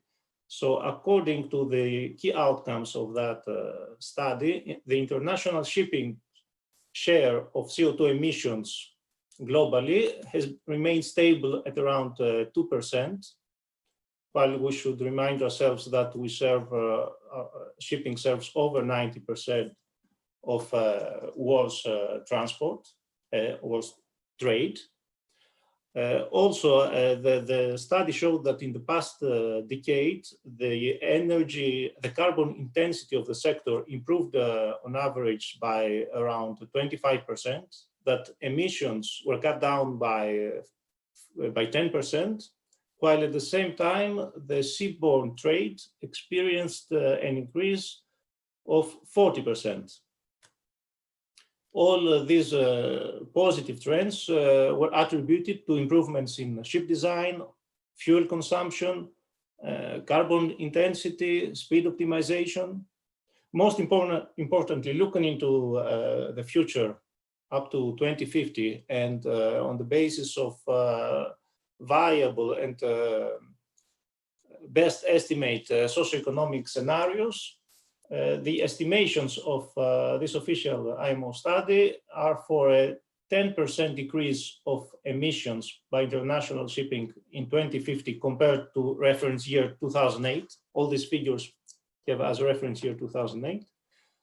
In the lower scenario, up to 30% increase of emissions in 2050 compared to 2008. These scenarios should be appreciated against the growth that our world will experience in population, GDP, and demand for maritime transport. What I want to say, referring you to these figures, is to remind everyone that international shipping is indeed the most environmentally friendly transport mode. And dry bulk shipping, given the nature of transporting cargoes in bulk, is a highly efficient shipping sector. This doesn't mean that we don't need to improve our environmental footprint in our sector. We don't favor any specific technologies to achieve that. Instead, or if you like, what we, in collaboration with our industry partners, have proposed is the creation of a 5 billion research and development fund over a 10-year period that will accelerate the development of commercially viable zero carbon emission ships by the early 2030s. This is the first major R&D initiative of its kind to be proposed by a sector on a global basis. The IMO will consider it at its next environmental committee in October. And the purpose, as I said, is to accelerate the development of low carbon and zero carbon technologies and fuels. So this is the background, if you like, to this challenge, and our proposal to snowball, if you like, some initiatives that will take us closer to achieving the ambitious objectives of IMO. Thank you. Thank you, Kostas. Thank you for sharing this news with us. For a researcher in the area to hear that there are going to be another 5 billion euros for research, it's very good news, to tell you the truth. So. This is our proposal. It remains to be supported by the IMO. The IMO, for those who don't know, is the UN agency dealing with the regulation in maritime sector, and most countries in the world are represented there. They vote there, and we as industry have a seat there in advisory role. Yes. Very good. Maria, obviously the same question goes to you, but maybe I can make it even more complicated just to spice it up a little bit. I think your industry is also in a unique spot here. I mean, you know, cruise ships, they visit pristine areas. They spend a lot of time in port with their engines operating. And, you know, on top of greenhouse gases, for example, in the Mediterranean area, we are discussing about establishing a sulfur environmental control area, possibly by 2023. It's being discussed. Nothing has been decided yet, but, you know, the jury is out whether, you know, we need this or not. Just for information, there are estimates that shipping activities cost something like 50,000 lives in Europe alone every year because of pollution. So how does your industry manage in this very complicated world of different environmental regulations and boundary conditions? And again, how do you prepare for these possible developments in the future? Thank you again, Leonidas, for your question. And of course, I completely agree with the points made by the fellow panelists. It is indeed really challenging. Everything, I think, around our industry, it makes it more complicated because we carry passengers. And that's the biggest challenge. Now, our commitment to the environment never stops. It never stops. With COVID or without COVID, the environmental protection, as I told you, is really high in our agenda. It is a business imperative. It is really in our DNA. And this week, actually, we will be launching the 2020 CLIA Environmental Technologies Report. So it is a report we publish on an annual basis where we give you an overview of the whole global fleet and the different technologies they're using. I have it actually right in front of me. It will be released most likely on Wednesday, and you will find it on our CLIA website. So there, what we're saying is that so far, the cruise industry has invested $23.5 billion in new ships with energy efficiency technology and cleaner fuels. And of course, on top of that, we also have a commitment there, the commitment which hasn't changed, to reduce 40% carbon emissions by 2030 compared to the 2008 levels. So this commitment, we reiterate it. So it's confirmed. This remains as it is. And of course, also in this report, we're explaining to you all these different types of technology, as I mentioned. For example, the advanced wastewater treatment systems currently are being served by 70% of our fleet. Then about LNG, we're expecting 25 LNG ships that they are on order, and 49 of the new capacity committed to rely on LNG for primary propulsion. Then we have the exhaust gas cleaning systems, which you know are extremely popular in the cruise industry, where we have 69 of the global capacity currently using scrubbers, which is actually up to 25% increase from 2018. And we also speak about shore-side power electricity, explaining to you that 32% of the global capacity are fitted to operate on shore-side electricity and many more. So our commitment is there. You will be able to see the full report this week with the technology being used on board. And even during the crisis, we could see some of our members coming out and speaking about sustainability. For example, Carnival released last week their sustainability report. Also MSC recently, they spoke again about their targets for carbon emission reduction. They also confirmed that they are awaiting 3 LNG cruise ships, and that they are also having a joint venture with Malta, with a shipyard that will focus on maintenance of LNG ships. So we see that all these initiatives never stop by our members. And of course, as mentioned by Kostas, we're also part as CLIA, part of the $5 billion USD R&D initiative. So CLIA is one of the organization of the maritime sector that supports this initiative absolutely.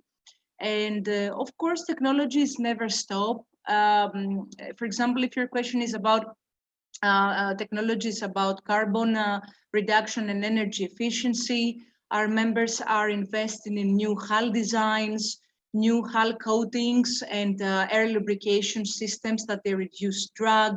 They also invest in solar panels or in new window technology to reduce air conditioning use. So I think there are so many technological solutions currently being looked at all levels. So whether it's about reduction of carbon emissions or in general about air emissions, I told you about scrubbers and LNG, and all these different types of technologies, and of course waste management, because I think that our industry, exactly because as I told you, we're carrying passengers, we serve food, we have a lot of waste on board. So we're really looking at technologies, for example, to minimize waste production. I was actually on board a cruise ship, and they showed me that they were waiting the amount of food that they had to waste, and then they were making certain calculations on the basis of the number of passengers they had on board. So then they were producing as much food as they would need. So you see, so that they did not waste food, they did not throw it away.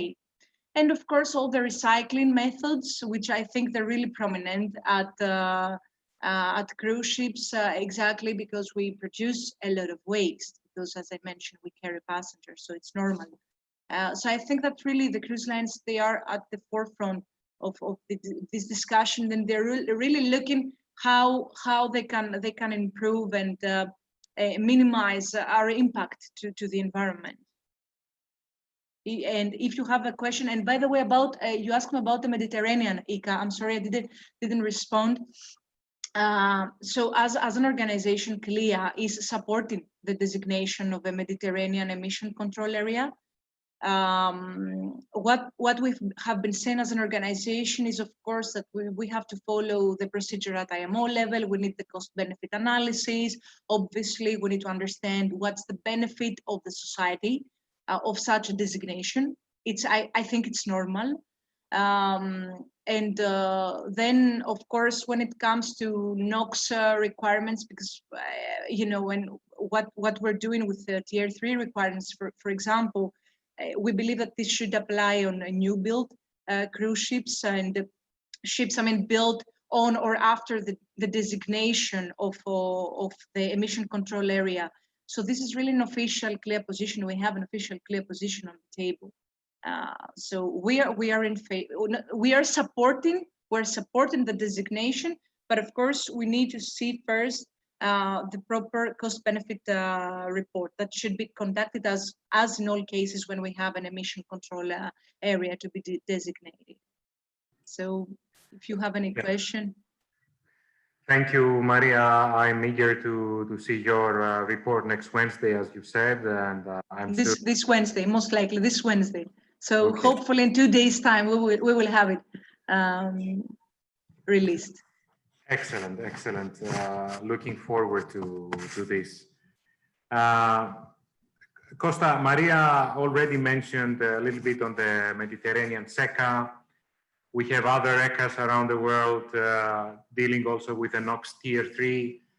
Some are SECAs, some are ECAs. This creates a fragmentation, and you do global business. So how much does this affect the sustainability of your business? And maybe, I don't know if you could translate this also to, I don't know, maybe delays or additional costs that issues like those cause? Or is it just, part of your operations nowadays, and you're not really affected by that? Do you have a view on these fragmented environmental areas? Yes, of course, we are in support of environmental measures that improve the footprint of shipping and of our sector, yet also of the opinion that shipping is by definition an international activity, and regional initiatives risk creating a patchwork of legislation that can create distortions and unwanted inefficiencies in this truly global business that operates very efficiently, and even more so when the standards do not change regionally and they do not impact operation. You're correct that regional differentiation in regulations or standards does affect our operations in a potentially distortive way. So this way we support IMO as the appropriate body to address global challenges, and under its umbrella, any regional initiatives in a well thought and informed manner. of course, we are reputed for the capability of adapting to changes and challenges and regional situations. But as you said, we are reserved when we see different legislation across regions. This can be a source of complication to the efficiency of our sector. Yes, I understand it, Kostas. In a sustainable world, these kinds of fragmentations, I do not think that especially global business, and that's why I mentioned it. But of course, if those are agreed at an IMO level, then not much can be said and can be done in contrast to what has been decided, I guess. Pano, can I just ask you, I mean, your area, your field is practically sustainable fuels, if I understand it correctly. And Maria already mentioned, for example, the 25 LNG ships that 9% of the ships in their industry are equipped with scrubbers. You've also mentioned, you know, the transition to LNG, whether this can be permanent or this is just, you know, intermediate step. My question to you goes into the same direction. So we have greenhouse gas targets, we have NOx targets, we have sulfur targets. How all of these limitations determine the fuel selection by ship owners, and how can class society like you can help in a decision like that? I hope this is not an easy decision to take, is it? For a ship owner, I mean. Definitely not. I think this is the elephant in the room. It's a key question for ship owners, and it's strictly related to the value and the return of their investment in shipping. I will start by saying that, of course, climate change is by far our number one challenge for the years to come, but we shouldn't forget the local pollution aspect, especially this directly involves human life, and especially in our area, the lives of people, of co-citizens. So I will start by saying something that what we need is we need meritocracy here, and we need to also understand and realize what's the will and the intention of the industry. And I will use this occasion to mention something that relates with the cruise industry that I have repeatedly mentioned in the past. So I think, for example, it is unfair to criticize the cruise industry for the fact that the LNG application that we have seen so far may involve methane emissions. And I say it's unfair because from a climate perspective, yes, it's right. Methane can be a quite potent a greenhouse gas emission. But on the other hand, we need to realize that these people, these companies, these decision makers, they have tried to do their best to save and to protect human life and local pollution in many European and other ports around the world, and especially in both Northern and Southern Europe. They have applied LNG at quite premature stage. I wouldn't say premature, but an early stage.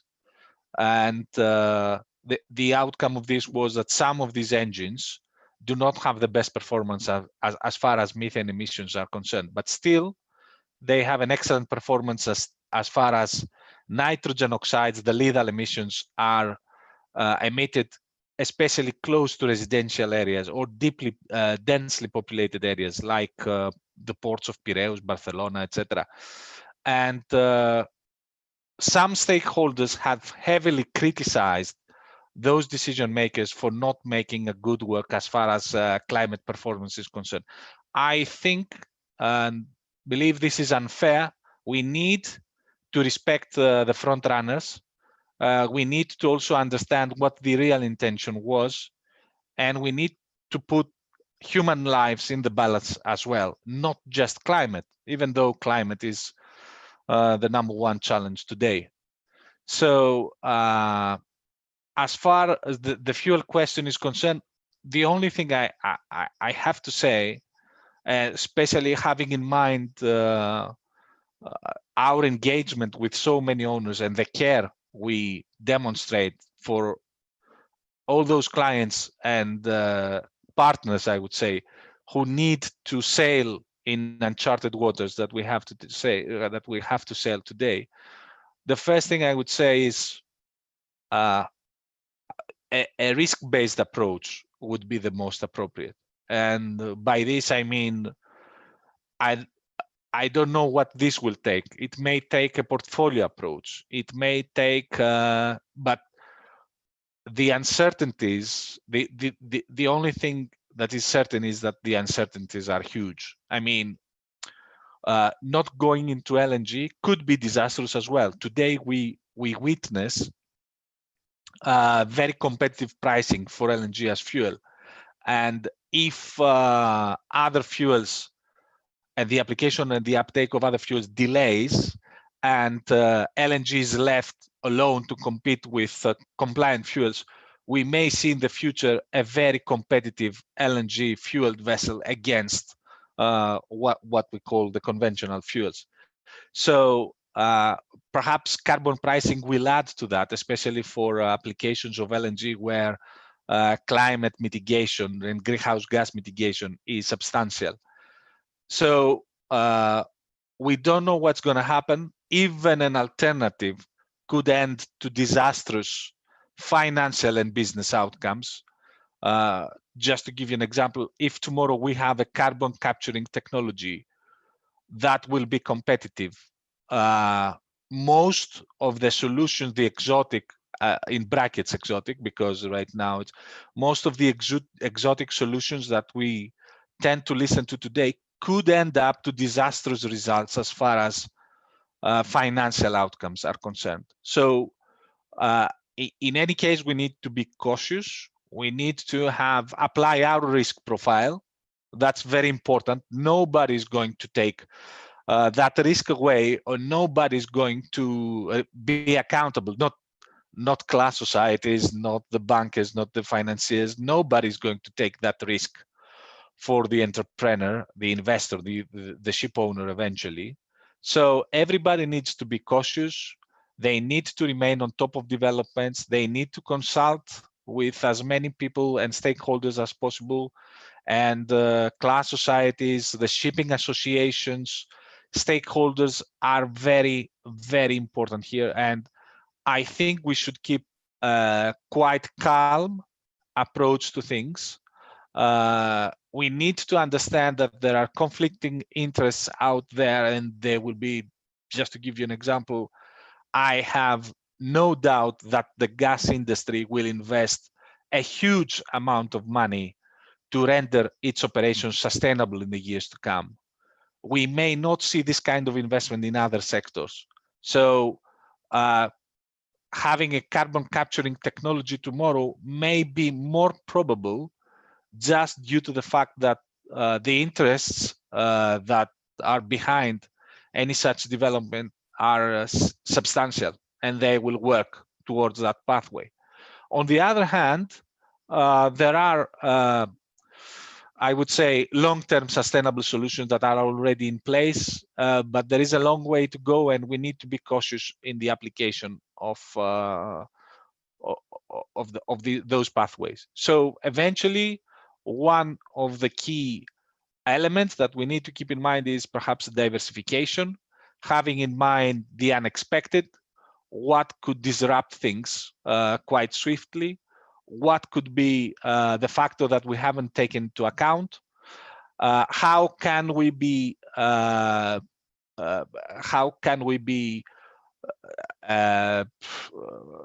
covered against any risk. Just to give you an example, LNG is criticized about the fact that it will not bear the eventual sustainability performance level that we're looking for.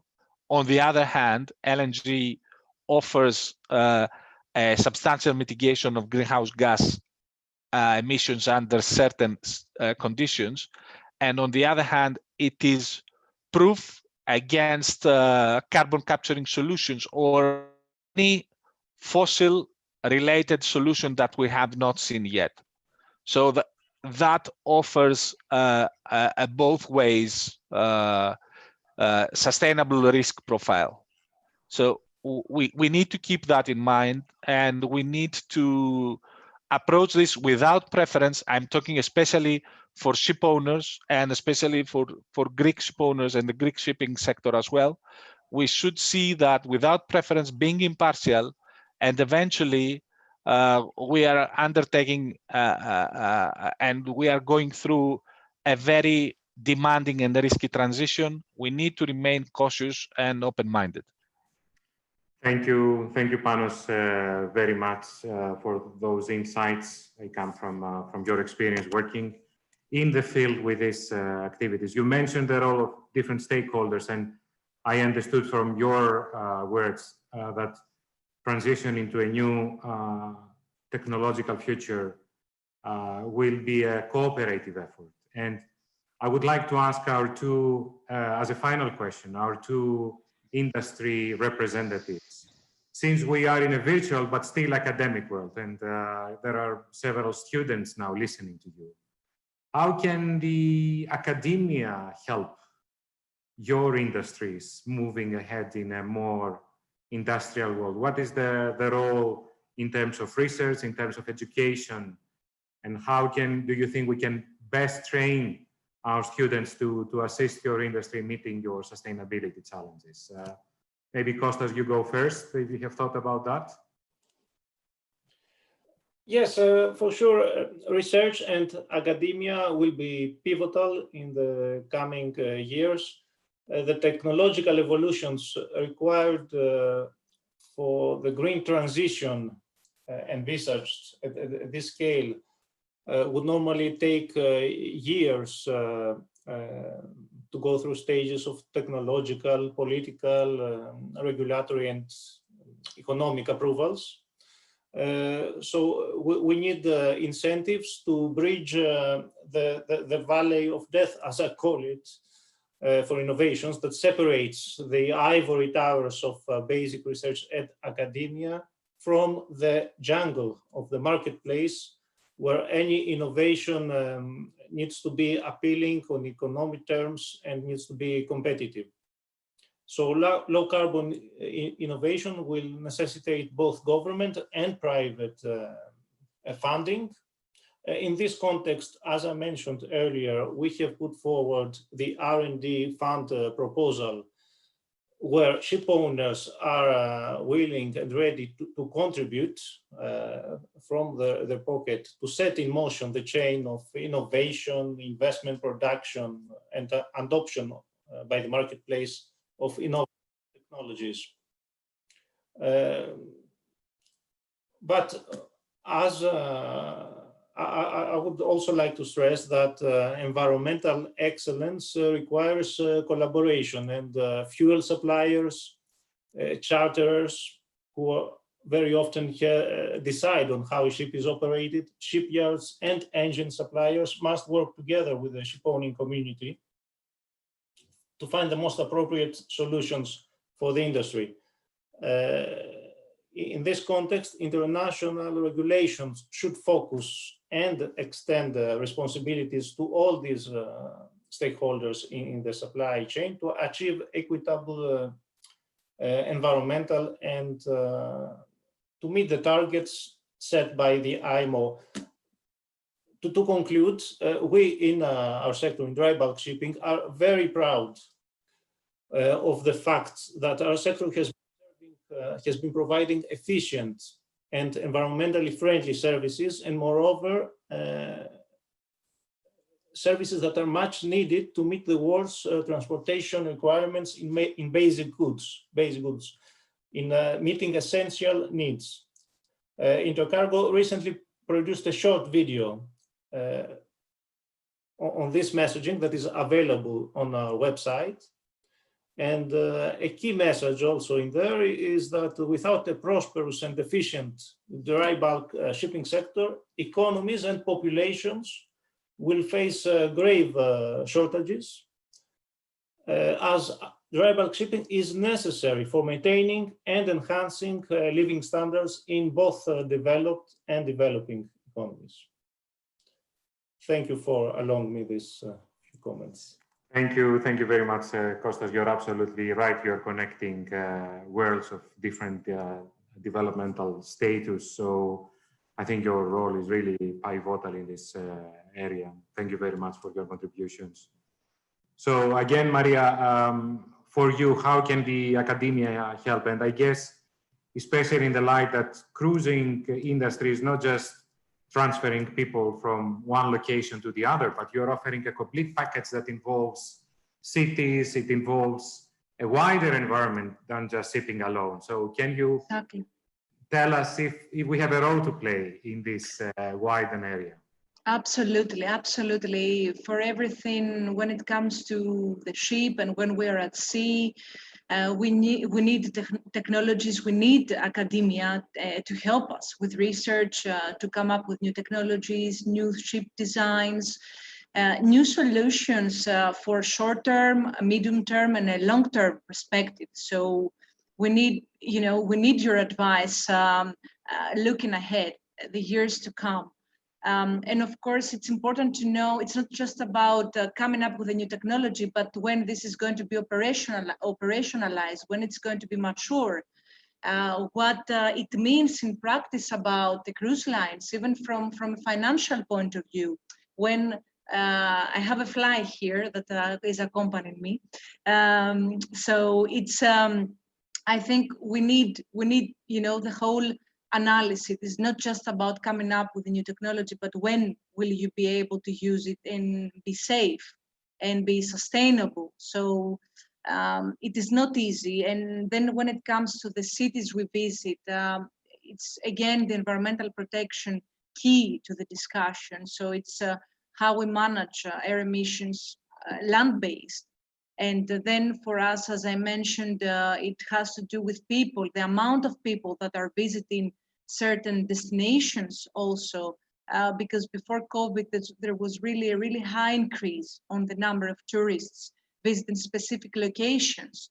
So there you could see increased number of people visiting a place, but this also has a certain impact on the environment too. So you need really, we do believe you need a destination management plan from every perspective. And we've seen this here in Greece.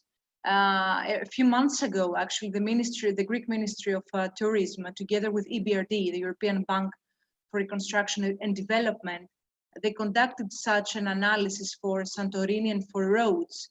And they presented how, this destination should look like in a way, what are their challenges, and what are the solutions that should be offered to ensure that everyone lives in an harmonized way, the locals and the tourists, and how you can decrease the impact to the environment, reduction of garbage or reduction of air emissions.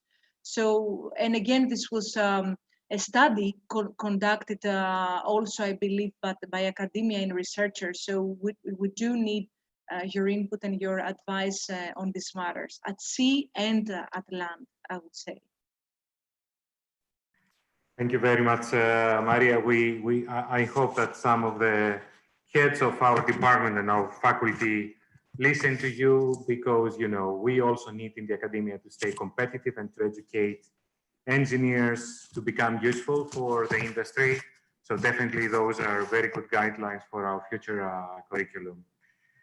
Before closing the session and thanking you, we spoke a lot about deep sea shipping, but maybe sustainability targets can be met differently for short sea shipping. And I have the pleasure to invite to our panel Professor Takis Ktenidis from University of Western Attica.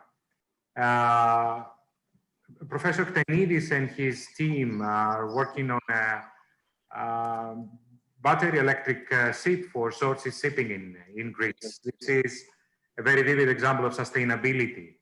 So I would welcome him sharing a few words with us about his ideas, the project that they support, and what are the objectives, the targets, and if this can be materialized in Greece in the end. We always have questions like that. So Professor Ktenidis, if you can please tell us a few words. Good evening, the panel, and thanks a lot, Professor Georgistos, for inviting us. It's important to present in the lines you just mentioned about how the universities can help through the innovation, and this is what we are doing. So we try to apply all our knowledge also in the sector of shipping, and especially in this case we have sent it to you, is a case that we take an existing ship, that's a ferry. So the idea is to try to solve problems for the existing fleet, mainly the short distance fleet, that gives also pollution and gives also problems. We have started measuring, according to Mr. Gonis and the other people from the panel, they mentioned the IMO Tier 3.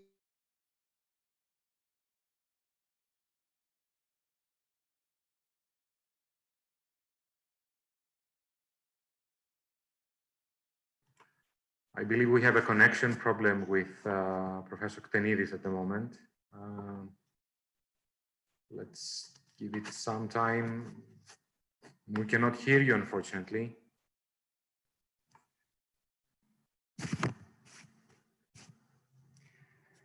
Yes. Yeah, I really don't know how to move on now, because we need to close the session in a while. We have exceeded our time, and we need to start the wrap-up session in 10 minutes. It's really unfortunate what happened. They were connected for the whole session, and now that they took the floor, the connection. Okay. Yeah. Maybe you can open my camera also. Maybe we keep it like that. Maybe Okay. Safe just to hear you. Maybe it's the camera. Yes, that's okay. Please move ahead. So with your description. Okay. So you can upload our presentation about how we can convert a ferry existing on. There is a line at Ipsos Arkicha, so it's a short distance. So the idea is to try to connect such a short distance by substituting the existing diesel engines with electrical ones. And this will give a similar example like Tilos Island. So we transfer this paradigm through this kind of innovation. That's the way we think in the universities, and we can support the industry and the local community. So the local community, through the mayor, offered us a place where we can install the energy park. It will be a photovoltaic. The local industry, they provide us with Alkion, it's a ferry boat, and building a team. That's the teamwork you just mentioned before, the panel mentioned, that we need a lot of people around such a project. So we have people from engineering, we have the people building and repairing and renovating ships. So that's the office of Petihaki. So we combine the team and start the pre-feasibility study, giving the potential of substituting from 3 diesel engines, the 2 ones, in order to have one for the backup in any case of risk analysis that we were going to have bad weather or some problems with the electrical system. So what we are trying to cover now is a good case, because we have about 300,000 passengers all the year, so it's quite a large number. 100,000 vehicles, so that's also a case very important. And then there is a cost benefit there, not only on an environmental base, but also on a financial base. So now we are trying to find and raise matching fund on that in order to have this kind of 12 kilometers with a speed of about 10 knots. So that would be very helpful for us.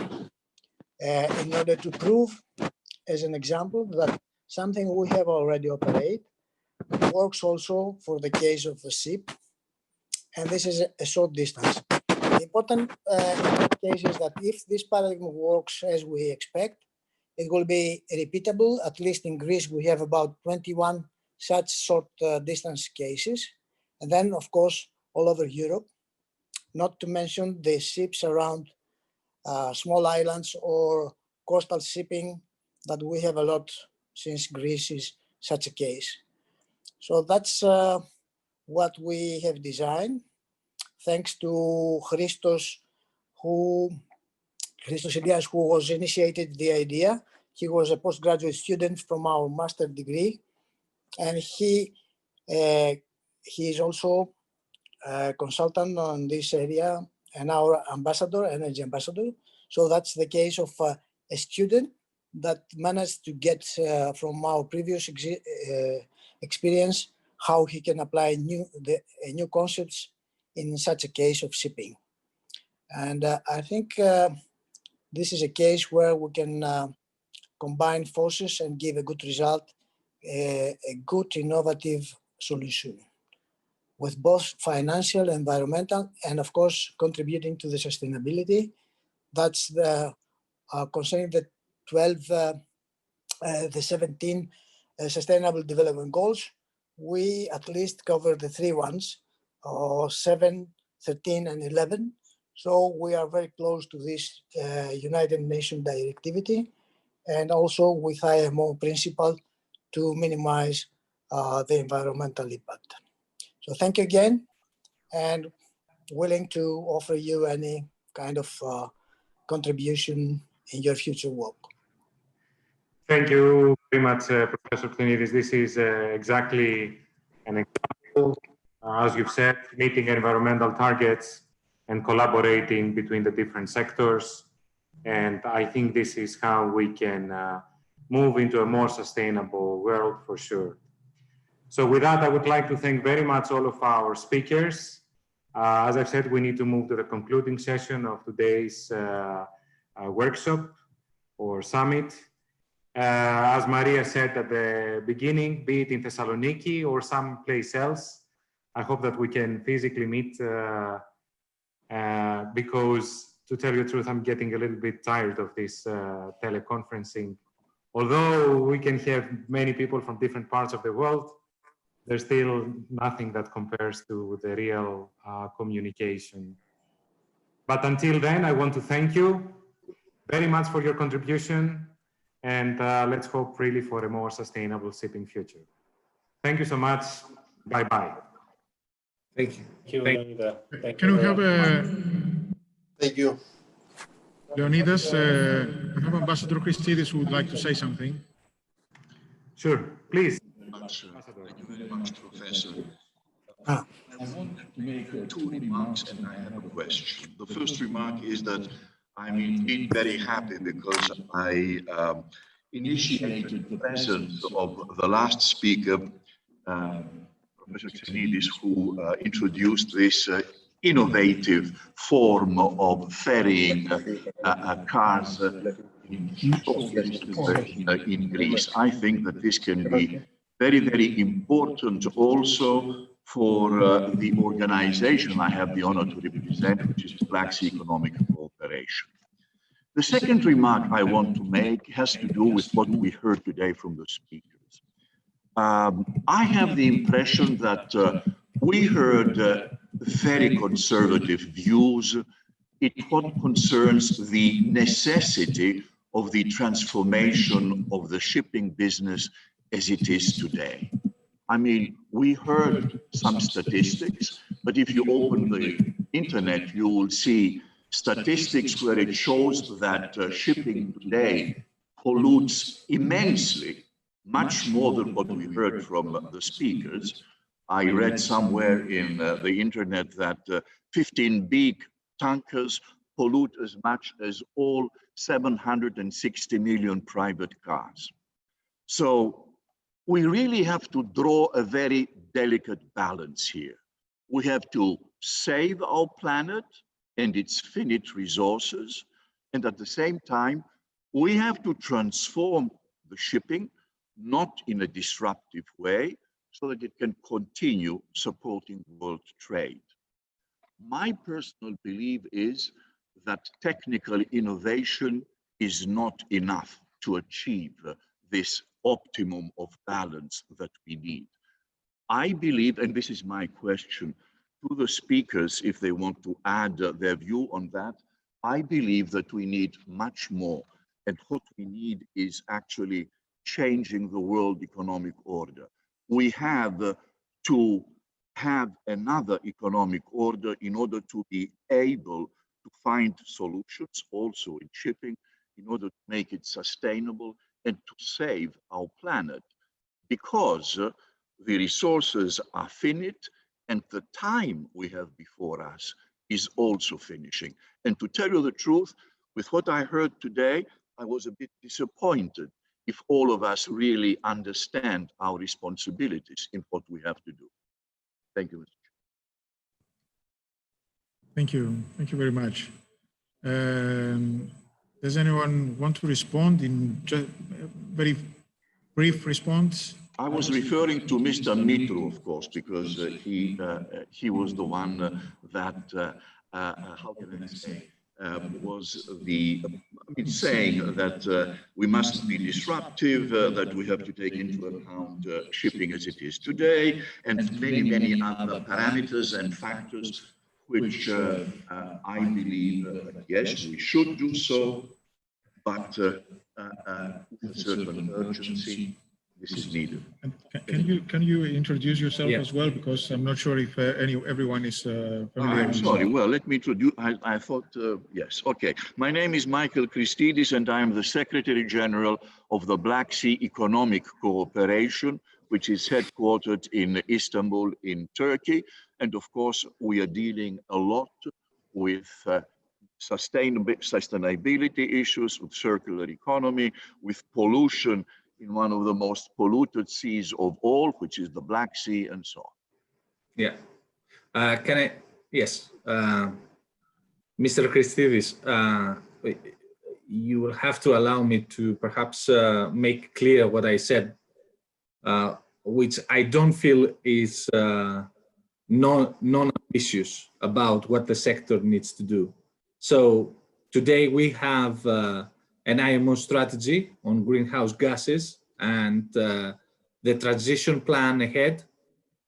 Shipping is one of the sectors that has decided to move that way forward.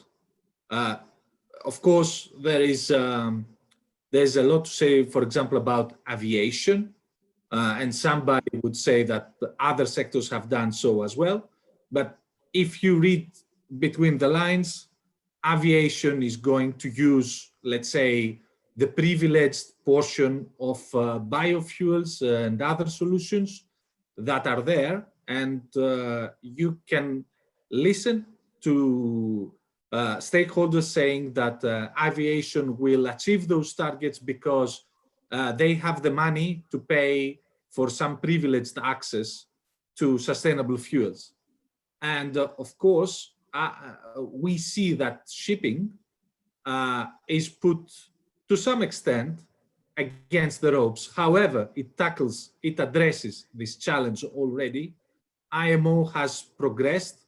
At the same time, we have the EU taking a number of initiatives, even within the COVID disruption time space. So we had last month the completion of the ETS scheme, I mean, in terms of proposal for legislation, and it is felt that shipping is under stress to comply, and it addresses the challenge. So it takes the necessary actions to address this challenge.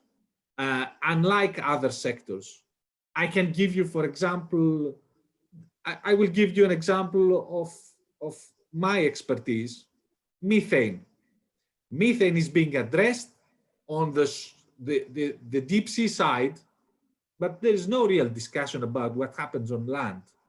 So I don't see legislation about methane emissions on land yet, but this is going to be strictly penalized. And we as stakeholders, we are in support of this penalization for methane emissions. So what we say is that as shipping, we still need to comply with the best performance standard on climate performance. So what I did say is that we need to be rational on how we treat the sector. This is in comparison with other transportation sectors, it is unquestionably the most sustainable one. It can carry the largest portion of transportable goods at the lowest environmental impact. And we need not to dismantle the sector. We need to assist the sector in complying with very high performance standards. Perhaps what I said was not so clearly expressed, but that was the intention of my intervention. Thank you very much. I'm sorry to interrupt, but we need to close this session because we still have another session, the wrap-up session, and then we need to join our two keynote speakers who are waiting for us to connect. So it's a very interesting discussion, and it's not easy to discuss everything during this kind of meeting. So thank you very much, Leonidas. Okay? Of course. Thank you very much. I think we had a very lively discussion, and I also need a couple of minutes to prepare my concluding remarks for this session. So again, to thank very much all the speakers and Mr. Christidis for his intervention, and you, Nikos, for organizing all of that. And with that, we conclude our session. Thank you. Okay. Thank you all very much. It's a very, very interesting session. It has been a long day with a lot of interesting presentations, and it's time now to wrap up and to present the conclusions of each one of the 5 panels that we had this morning, the whole day. We have with us the 4 moderators, Sociopoulos, myself, Phoebe Goudouri, and Leonidas Diachristos. Unfortunately, Grigoris Aroudiadis had to leave, but he left his notes on the conclusions of his session, so I will just read them to you. So we can start with the first panel, first session this morning with Professor Sociopoulos.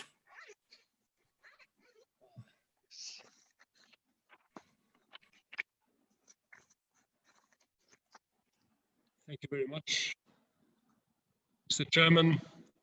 Ladies and gentlemen, I think we had a very interesting discussion this morning. 4 distinguished speakers agreed that carbon neutrality and circularity are important ingredients for sustainable cities. The question is how to, what procedure to follow so that this can be materialized. Because to achieve this, we need quite a lot of things, according to what we discussed this morning. First of all, we need appropriate practices of confirmed effectiveness. And it's important that in the international cooperation, we find out where practices prove to be good so that they can be transferred elsewhere. Secondly, we need up-to-date technology. We live at times of digital transformation. It's clear that this is one of the key developments, I would say, and the other technologies, of course, are emerging, which have to be adopted for urban sustainability. A third point, which was discussed this morning, is that we need stakeholder common understanding, because there are several aspects that cannot be more or less dictated by the mayor or by anybody else. There are several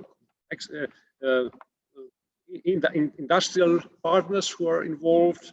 The private sector has to play a role, so you need here really public and private partnerships so that you can have economic optimum. But above all, we need citizen participation. Where there is the new science, which is called citizen science, by the way, which appears to be of cardinal importance. It was stressed this morning that citizens have to be motivated to contribute actively towards sustainable practices. And this can only be achieved if the citizens are convinced that what they are asked to do is for their own benefit. So it's important that schools, universities, but also the local governance try to educate, in a good sense, the citizens, so that they are really allies in the way towards more sustainability in our cities. And last but not least, innovative practices and pioneering technologies are expected to result from highest standards research, as it is conducted in several international projects. And here we have again a case for the international cooperation. In this context, it was noted that Aristotle University Thessaloniki, as well as the CERT, the Center for Research and Technology Hellas, maintain very close and strong collaborations with partners from academia and industry. Chairman, I think this summarizes what has been discussed this morning. Thank you very much again. Thank you very much, Professor Mousiopoulos. I will continue with the summary of the second panel we had this morning. We had a panel discussion with the topic of following the pollution stream from the rivers to the sea. We had the opportunity to discuss with three distinguished scientists on this subject. Emphasis was given to two of the most important European rivers, the Rhine and the Danube, and two seas, the Mediterranean and the Black Sea. We all acknowledge the fact that water scarcity is one of the most important problems of our times, and we expect this problem to intensify in the future due to increasing population, environmental water demand, and of course, climate change. Water pollution is a factor that minimizes even furthermore water availability and intensifies the problem of water scarcity. So it's a problem that we need to face. We need to face it as a very emergent problem, emergency. Panelists presented their research results in monitoring water pollution in water bodies in Europe. One can identify from this the results presented that a lot has been done during the past decades, but we all understand that there's still it's still not enough. We need to do even more. International cooperation in these transboundary watersheds and rivers and seas is very important, and we all understand that it's not just the scientists that need to be involved. We need politics, we need politicians, we need diplomacy, we need a lot of other approaches that will help us deal with these very, very complex problems. The European directives, the process for the implementation of the Sustainable Development Goals, and the European Green Deal lead the way for a more sustainable future. So these are the outcomes of the second panel. I will just read you the notes of Professor Zorogiadis, who was the moderator of the third panel on blue growth. All four contributors participated virtually, contributing with the following points. Socially and environmentally sustainable development of the Mediterranean and the Black Sea can be a reality, although today's situation is full of political and institutional difficulties, as well as socioeconomic and environmental critical situations. Cooperation and respect are the two key words upon which we should build, especially in Eastern Mediterranean and the Black Sea. Extraction of natural resources although it can be an opportunity, it should not be understood as an opportunity for fast profits. Moreover, following a path towards zero carbon economy would not have too much cost in terms of GDP losses. On the contrary, Dutch disease arguments and the thinkable cleaning and dealing costs are good reasons for moderate usage of those resources. The European Union has to put more efforts in serving the future of blue economy in Eastern Mediterranean and the Black Sea, besides the much easier case of Western Mediterranean, whereby institutional and social particularities of the South and South need to be carefully considered. These are the notes of Professor Zavridiadis. I would ask Professor Koundouri to give us her notes on the session she moderated. Thank you very much, Nico, Professor Theodosiou. In our session, we discussed the sustainability of ports and how we can accelerate the transition to sustainable ports. The session started with a presentation of the international policy framework.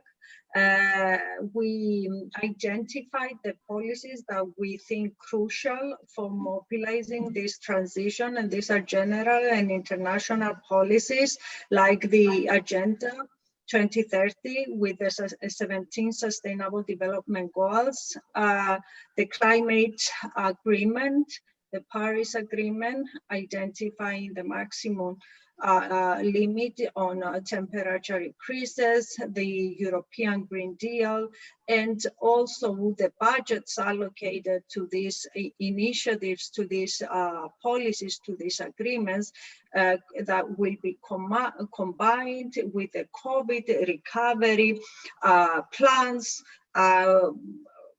relevant to Europe, relevant to the US, relevant to Asian countries, and try to recover from this pandemic in a sustainable way and reflect this sustainable recovery on ports. So this was our global policy framework, and within that, we've started discussing port sustainability transition. We had representatives from research, from technology innovation, from government sustainability efforts, and the business sector, that is private ports management.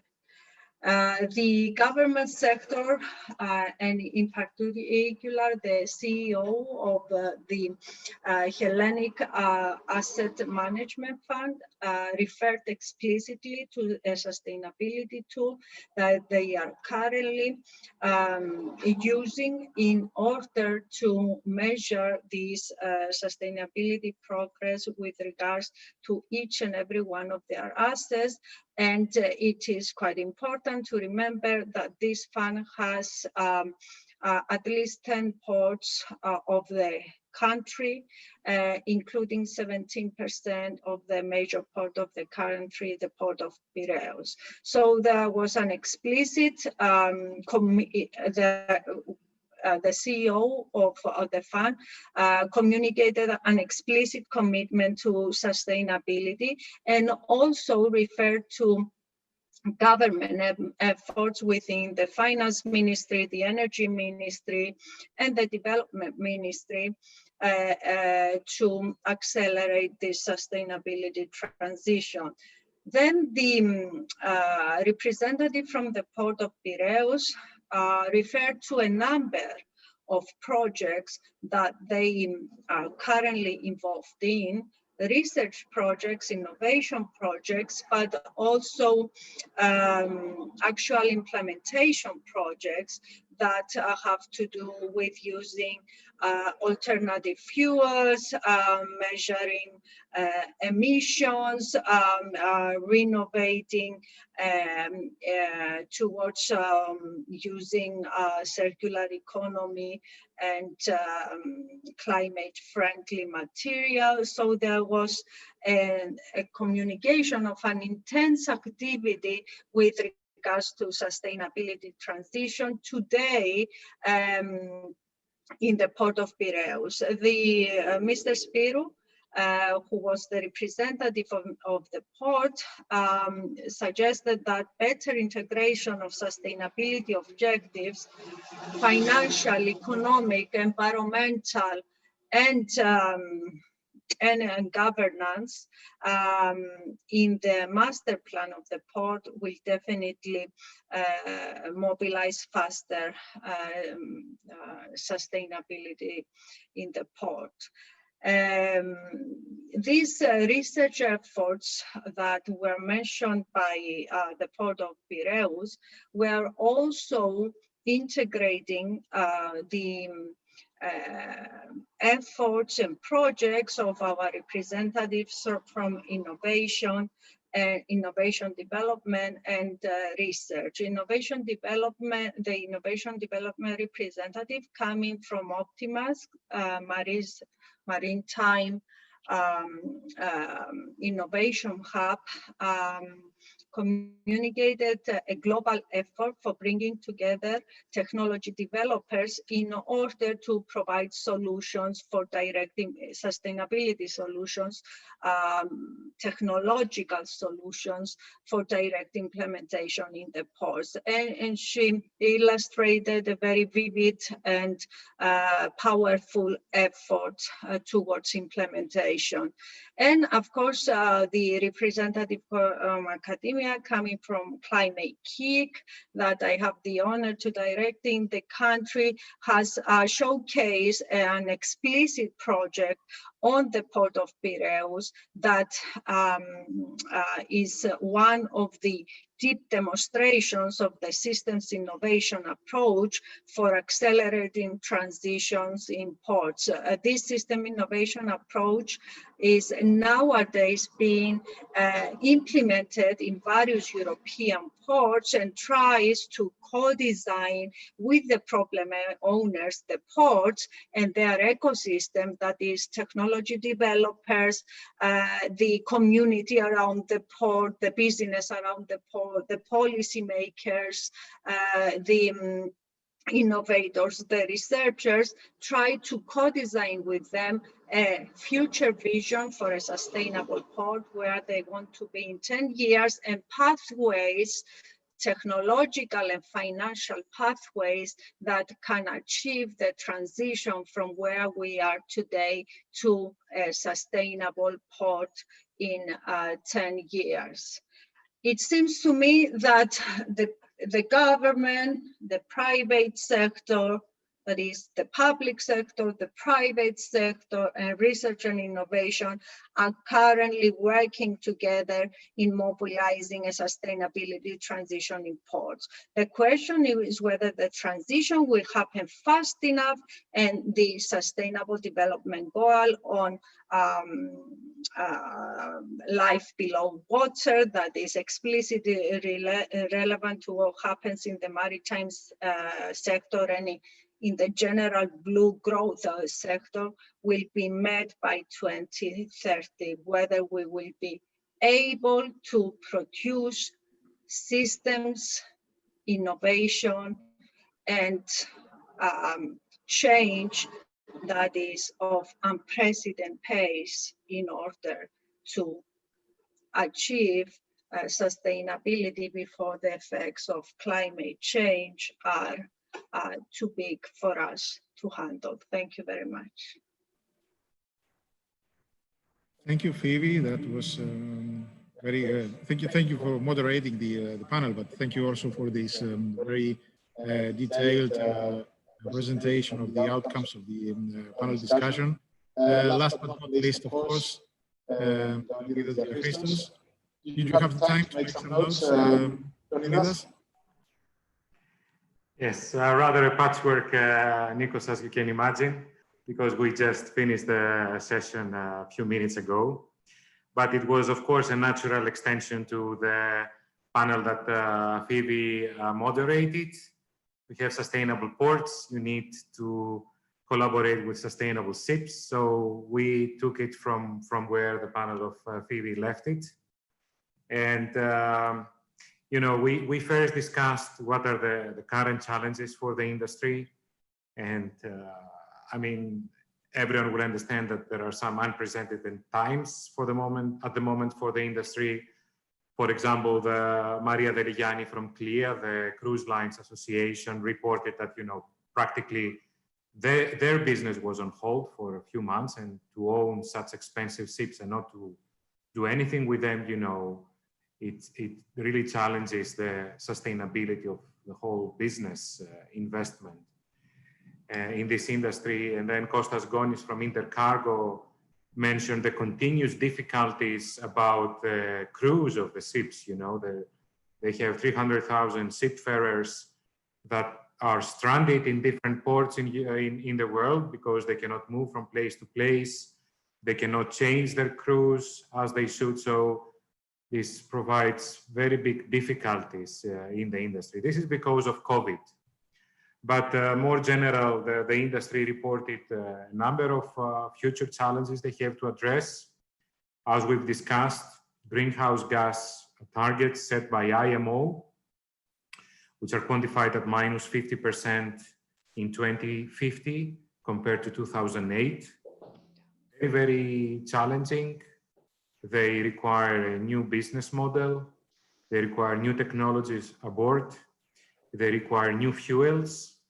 And everything is very delicate in this sector. Is of course a very cost competitive sector, but is also a sector that, you know, operates on long lasting equipment. It's not like cars. You can change cars every 10 years, but you keep a boat for maybe 50 years. So how do you make technology change on your existing stock?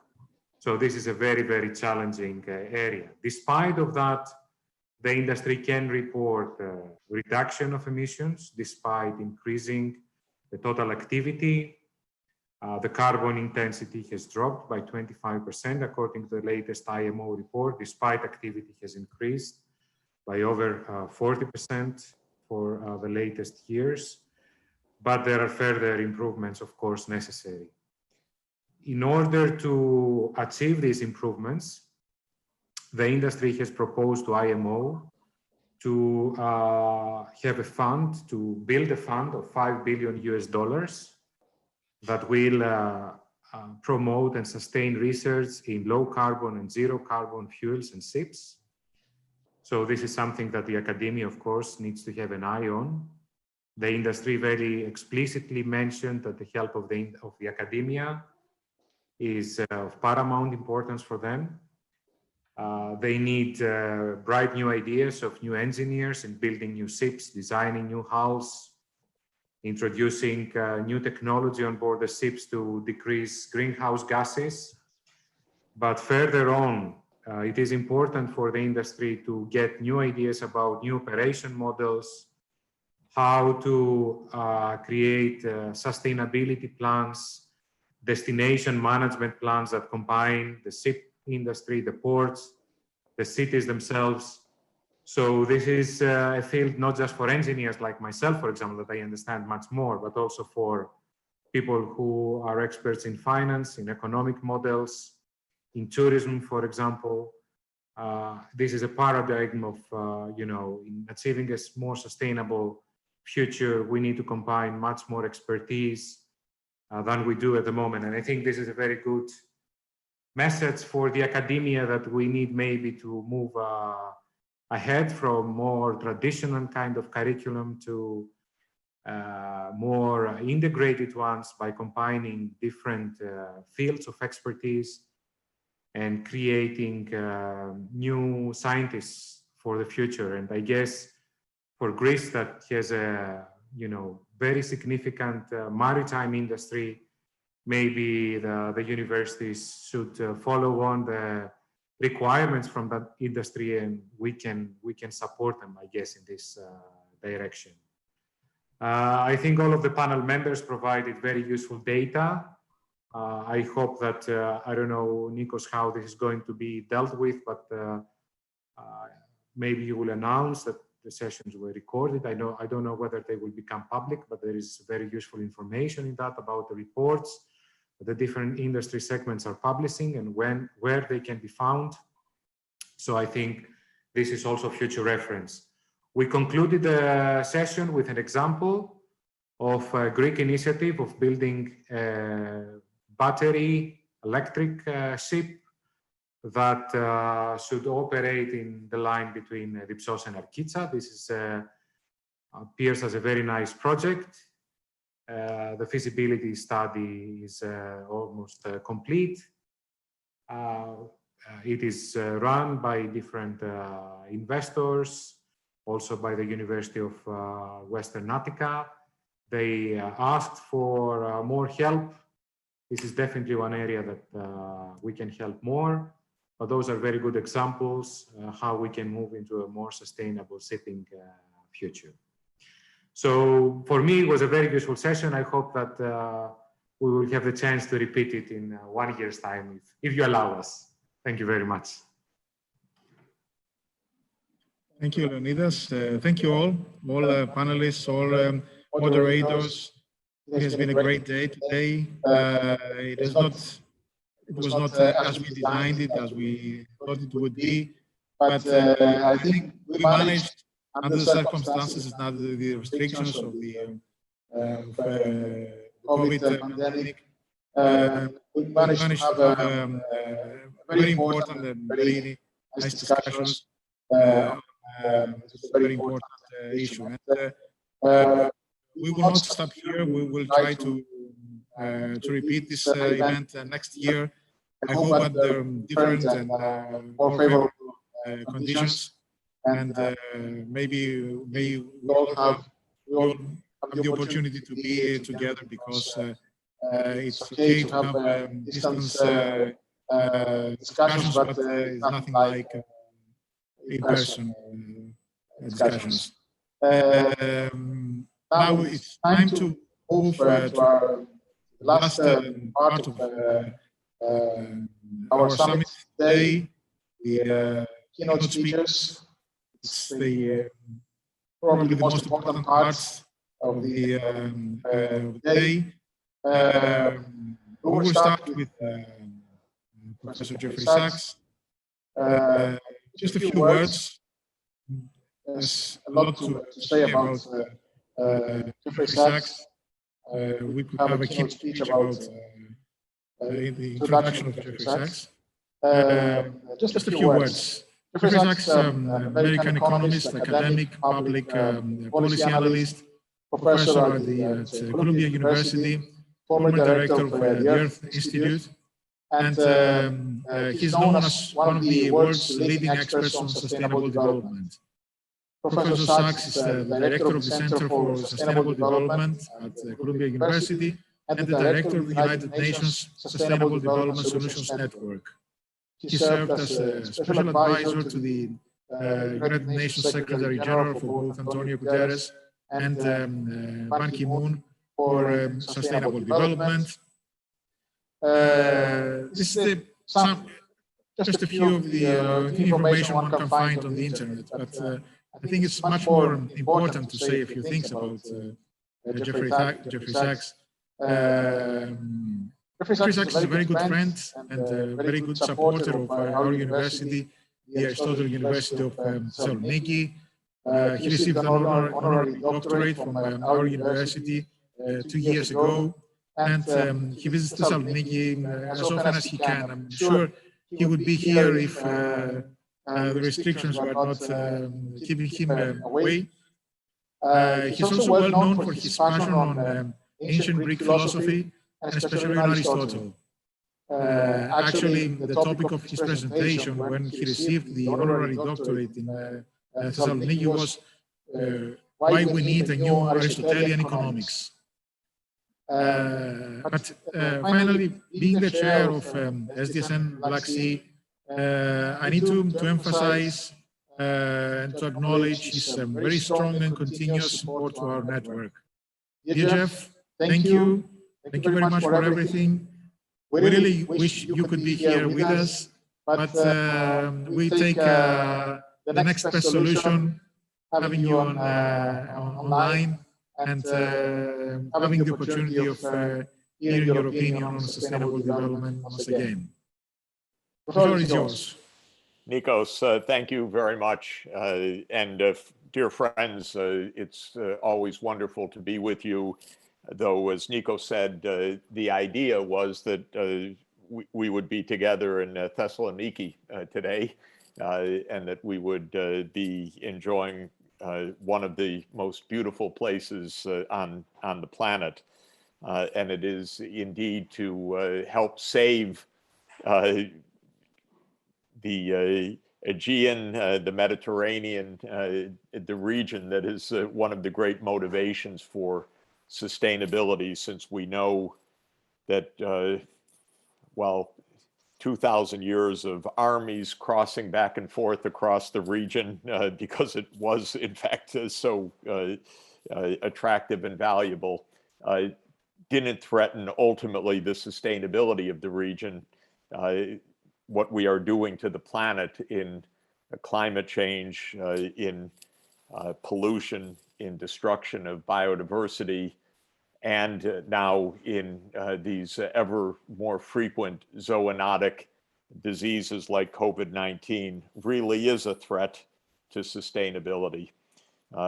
We know that we're on the verge of catastrophic rises of sea level, which would do so much profound damage to where you are in your magnificent part of the world. It's also a great tribute to the Greek government that the government has taken the lead to emphasize the relationship between the environmental degradation and our cultural heritage. There is no greater cultural heritage than in Thessaloniki and in Greece and in the Mediterranean for the whole world. And it is in profound threat. And it's fitting that it is the Academy, Plato's Academy, which has taken the lead scientifically for this Greek initiative to emphasize that we need to control climate change in order to protect the cultural heritage as well. Well, this is an extraordinarily difficult moment, and our most urgent challenge is fighting the pandemic. And we're not doing a great job of that, alas, but there has been at least some progress and some understanding, although it's going to be a very difficult fall in my country and in a lot of the world, and seemingly in parts of Europe again, where the epidemic is rising. But what is promising is that even during this period, Europe has moved forward with the idea that a sustainable recovery is the most essential response to this pandemic and to the challenges that we face. I think that it is inspiring, in fact, that the European Union under President Ursula von der Leyen really has made the case more than any other part of the world that the pandemic itself is evidence of our unsustainability, and therefore it's not a cause to postpone the response to unsustainability as some member states of the EU called for, but rather the need to double down on a sustainable recovery. And since we have so many networks, a network of networks assembled by this conference, I wanted to spend just a couple of minutes to emphasize my strong support and my call for our joint support for the European Green Deal. Exactly this response to our current crisis is the most important policy response in the entire world right now to the challenges that we face. And what I find profoundly important about the European Green Deal is how detailed it is and how multi-sectoral in emphasis it is. One could look at it and say, as I often do when I look at it, wow, this is really a bureaucratic feast.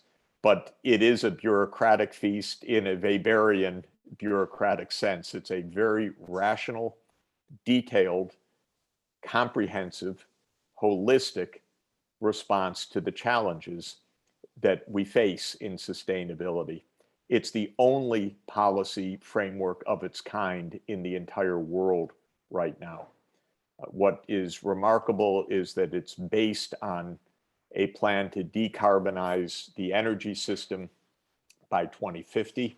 This is the foundational component, but it also builds on strong sector analyses and strong sector measures, not only the energy transition, but circular economy with a very strong focus on key sectors of pollution and waste management.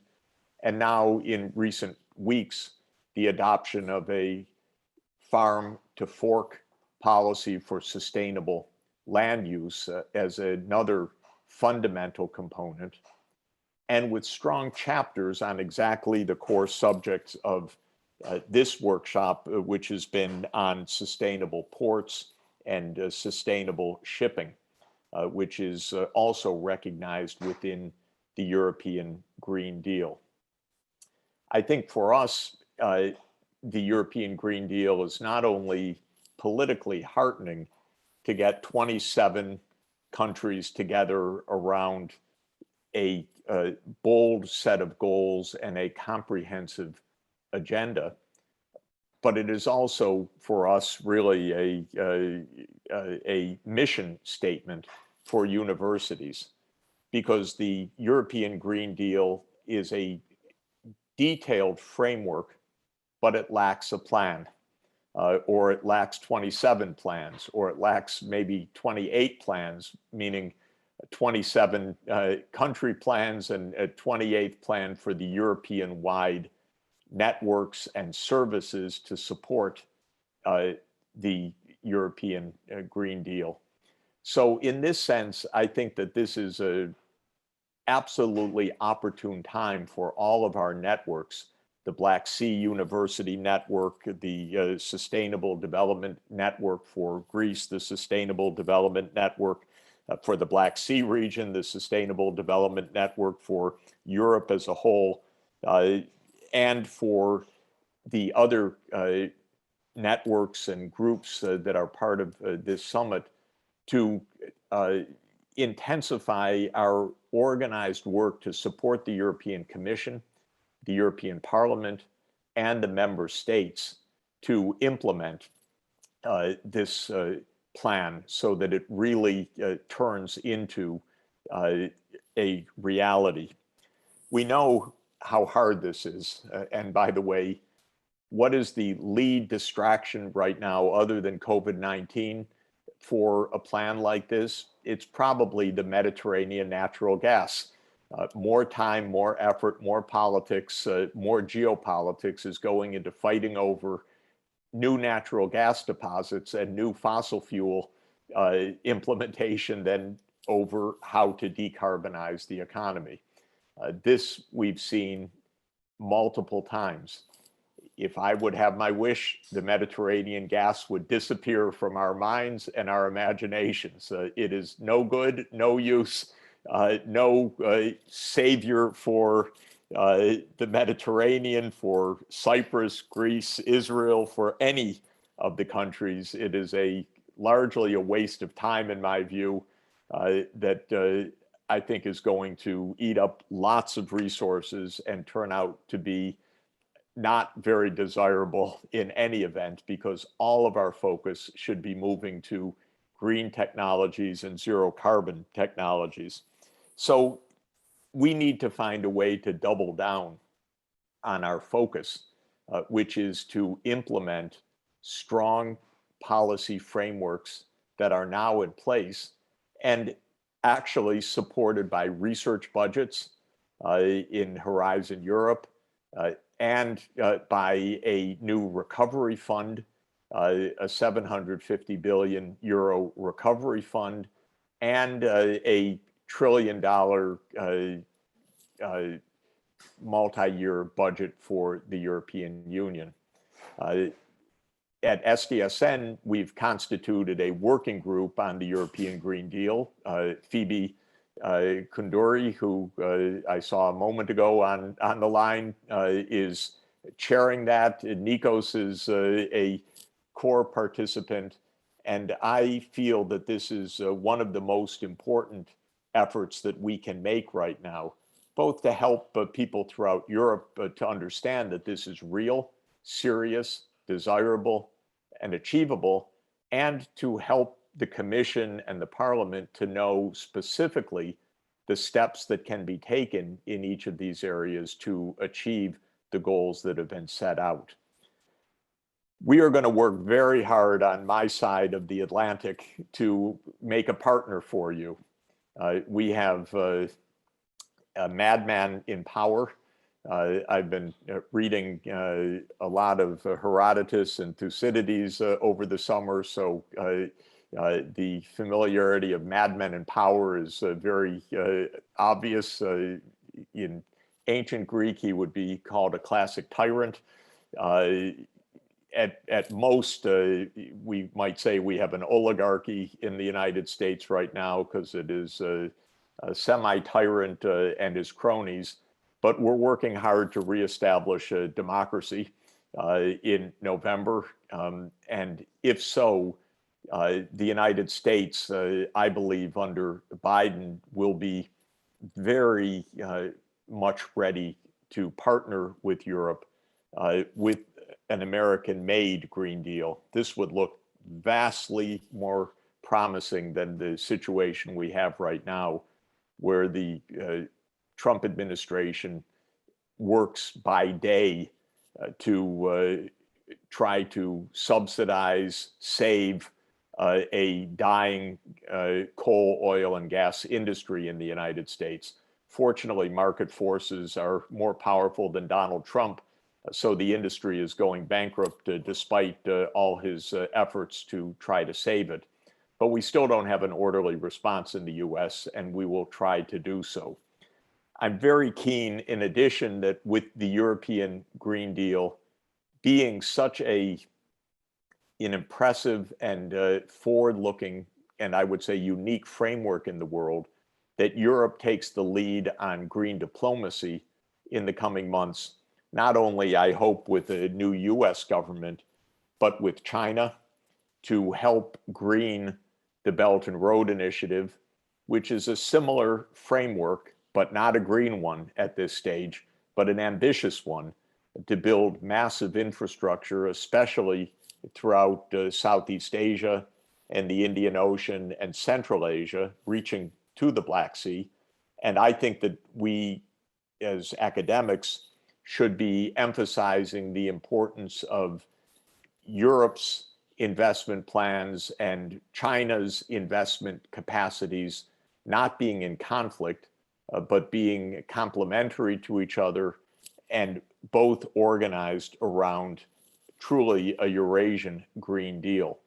And as part of that, I believe that we can bring the Southeast Asian countries and ASEAN into this diplomacy, and the Central Asian countries as well, for a common focus that really would spread across the entire vast Eurasian space, which, after all, is home to 2/3 of humanity and 3/4 of world output.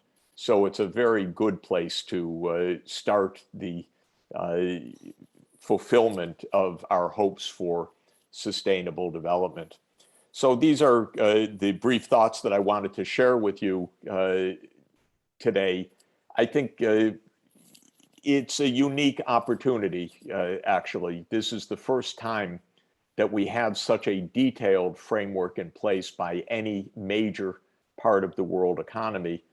And what has changed in Europe also is an understanding in Germany, in the heart of European industry, that only a green-led industry, only electric vehicles, batteries, photovoltaics, smart grid is going to ensure Europe's own prosperity, much less global environmental sustainability.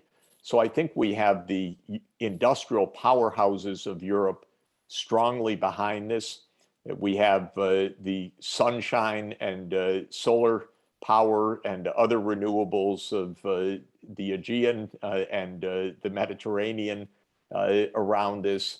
We have the vital need for sustainable land use now recognized and integrated into this mix. This is something that we have not had before. And I think it's the time for all of the expertise that I know I'm speaking to, the great engineers, the hydrologists, the energy experts, the systems experts, to now show how this can be fulfilled in practice. Thanks very much for all the leadership. Can we promise that we'll do it in person next year? I certainly will be there and can't wait to be back together with you face to face, Nikos. Thank you very much.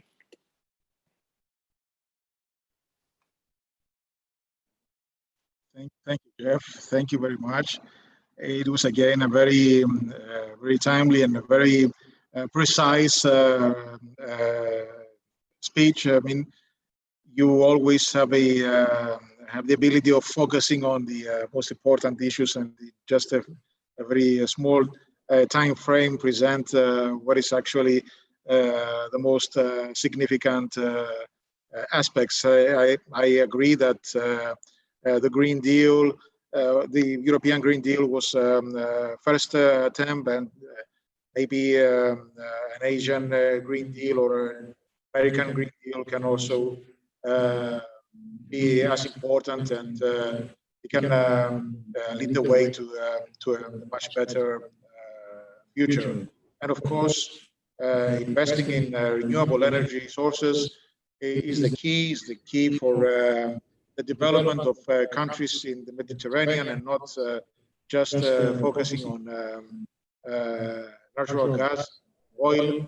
The future is not there. The future is on renewable sources. Thank you very much again for your participation. The floor to Professor Mousiopoulos to introduce our next keynote speaker. Thank you very much. I would also like to thank Jeffrey Sachs for his very interesting lecture. Now, of course, it's my pleasure to introduce Franz Josef Rademacher. First of all, I would like to start saying that it was the most unfortunate thing I could imagine that prevented him from coming to Greece. This morning he was at the airport of Frankfurt, boarding pass to the boarding machine, but unfortunately nobody from the travel agency thought of informing him that he really needed a QR code 24 hours before the trip. And it was even my own mistake that usually I do this, but this time I could never imagine that the German travel agency would not inform that this is really a prerequisite for coming to Greece. And the German Consul General, who was here this morning, at the moment I heard this, told me I cannot do anything. It's the Greek government, and nobody, and this time Greeks are really Prussian. They do not allow anybody to enter the country if he does not have had this application for the QR code 24 hours in advance. I'm really very, very sorry, Professor Rademacher. I would really have enjoyed having received your visit in person, and I can imagine that you have been nervous this morning, but I'm glad that you accepted to give your talk via the internet. Allow me to introduce you. You are like Jeffrey Sachs. You're also a really long-term friend of Greece. You've been here 10 times maybe. You also hold an honorary doctorate from the International University. some years ago, I think 2012, if I remember well. You, of course, started with your studies of mathematics, and then you received 2 doctorates, and also in economics. And then you started dealing primarily with global problems, with dealing with risks, issues of responsibility of people and systems, sustainable mobility, sustainable development, the overpopulation problem, world food, climate and energy, and the regulation of the world financial system. You are a member of the Club of Rome and of several national and international advisory boards, as well as the president of the Senate of the Economy, based in Bonn, both the German and the international part. And you also are president of the Global Economic Network in Vienna. And last week, actually, you were actually the one who brought into life what is called now the Global Solutions, Global Energy Solutions Association. You may have the chance to say a few words on that in a moment. So it's a real pleasure for me to invite you to give your lecture, and I will now share my screen so that you will have the chance to see the transparencies. From the moment that you would like me to start, I will show them. So now these are the transparencies. Yeah, the floor is yours. Nico, thank you very much.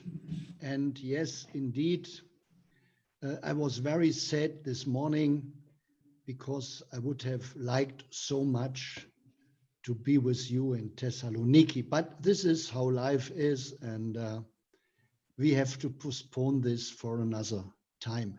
I think I will not use the slides. I will give a talk independent. The slides, you can use them as a background document for the participants, but I will give a few remarks independent of the slides. Let me begin with my view on the sustainability problem in general. I see the situation extremely difficult, particularly with the population explosion which is going on and this enormous need for energy around the globe. I see a very difficult situation with China. China now has more CO2 emissions than the US, Europe, and Japan together. And the Chinese insist on their right to further enlarge their emissions until 2030 because they present themselves as a developing country. China is one of the biggest problems we have. Of course, we have political problems between China and the US. And yes, in the US, we have a very strange president, but it's not the only strange person. Mr. Sachs mentioned the conflict between Greece and Turkey, and we have many more of this kind of conflict. So this is not a world in a mood for cooperation. This is a world in fight for advantages. Very difficult situation. Now take the Green New Deal. From my point of view, this is particularly a world of words. We are very good in words. We always do words. But while we do words, we have every year more facilities for burning coal.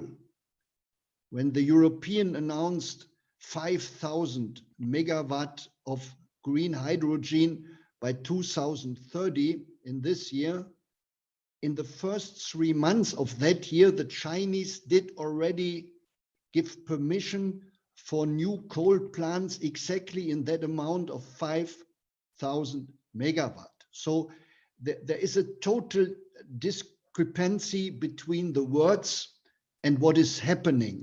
We always have more CO2 and we do not have less CO2. And I work very closely with Mr. Müller, which is our minister for the global cooperation and economic development. And he says there is some 700 million people in Africa without access to electricity. And it's kind of a human right that they get access to electricity. This can probably mean 500 new coal power plants in Africa. He says, I'm afraid Africa will be a black continent. Yeah, a black continent because of coal and coal and coal and coal. And while we talk about the Green Deal, the Green Deal. But the problem is the Green Deal will not survive in the global markets if the others not have a Green Deal. The idea of the European Commission is to do a kind of additional tax at the border, a kind of carbon tax. But the problem is this carbon tax is not compatible with the WTO. So if we as Europeans would implement the carbon tax, we will have the strongest fight with the US and the Chinese about trade. And we already lost this fight once in the air business, in the airplane business, and we would lose it again. So the situation is much more difficult as said people believe on the level of words. Therefore, I'm convinced that if we want to solve the problems, we need a technology that works. It must be an energy technology that works, and it must work in the markets, and it must work for the climate, and it must be competitive. We need solutions that are competitive and not solutions that leave a lot of government money because we don't have that money. Even the 1 trillion in the EU is not much money. If you take 1 trillion and then distribute it over 30 countries and then distribute it over a number of years, that is no real power. We need much more power if we really want to get to sustainability. And at the moment, the situation doesn't look bright. Now, of course, I do not want to put you into pessimism. And therefore, I want to describe where I eventually see a chance. Now, this chance hangs, of course, on green electricity in unbelievable amounts. And that is something we cannot produce in Europe. Even that we have the Mediterranean and even that we have Greece, we have no chance at all to ever produce the level of green electricity we would need for a reasonable transition. In particular, we cannot produce this energy at a price that is competitive to many of the fossil options available at the moment. The second point is we cannot do it with electricity alone. Unfortunately, we have a lot of people in European politics that believe in all electric. It's obviously the only thing they know is green electricity. So all the problems in the world have to be solved with green electricity. But with electricity, you can do only half of the issues. For the other half, you need something like synthetic fuels. Of course, they also start with green electricity, but the electricity isn't used in the form of electricity, but is transformed into gases and into liquids. So into energy power gases and energy power liquids. This can, however, only reasonably be done if you have a lot of this green energy at very low prices. And the highest price that has a chance is 2 cents per kilowatt hour. Or if you talk in terms of green hydrogen, the highest price with which you can reasonably work is $1 per kilogram. And at the moment, in countries like Germany, the price is 3.5 to 4 euros per kilogram. You can forget this. With this, you cannot solve the problems. However, there is a chance if the rich countries cooperate with the emerging countries, developing countries, which have huge deserts with a lot of sun. So you go to Southern Europe, and then, for instance, you go to the Sahara, or you go into the Arab desert. Or what works wonderful is the desert in Chile. And in these deserts, because the soil doesn't cost anything, and because the sun is shining all the time, you really have a chance to produce the green electricity below 2 cents per kilowatt hour, which would allow you to do the green hydrogen, with which you then can do different things. But the question is, which things? Now, I describe you an idea which for many people will be problematic. My position is that carbon is not the problem. Carbon is not the problem if you circulate it. So the issue is not decarbonization, it is recycling of carbon. I imagine that we can manage to get all coal power plants on the Earth climate neutral by carbon capture and usage. That means by taking the carbon from those facilities. These facilities are built today and they build all the time, and they will run 40 years, 50 years. And the carbon from this facility alone makes the 2-degree aim impossible to reach.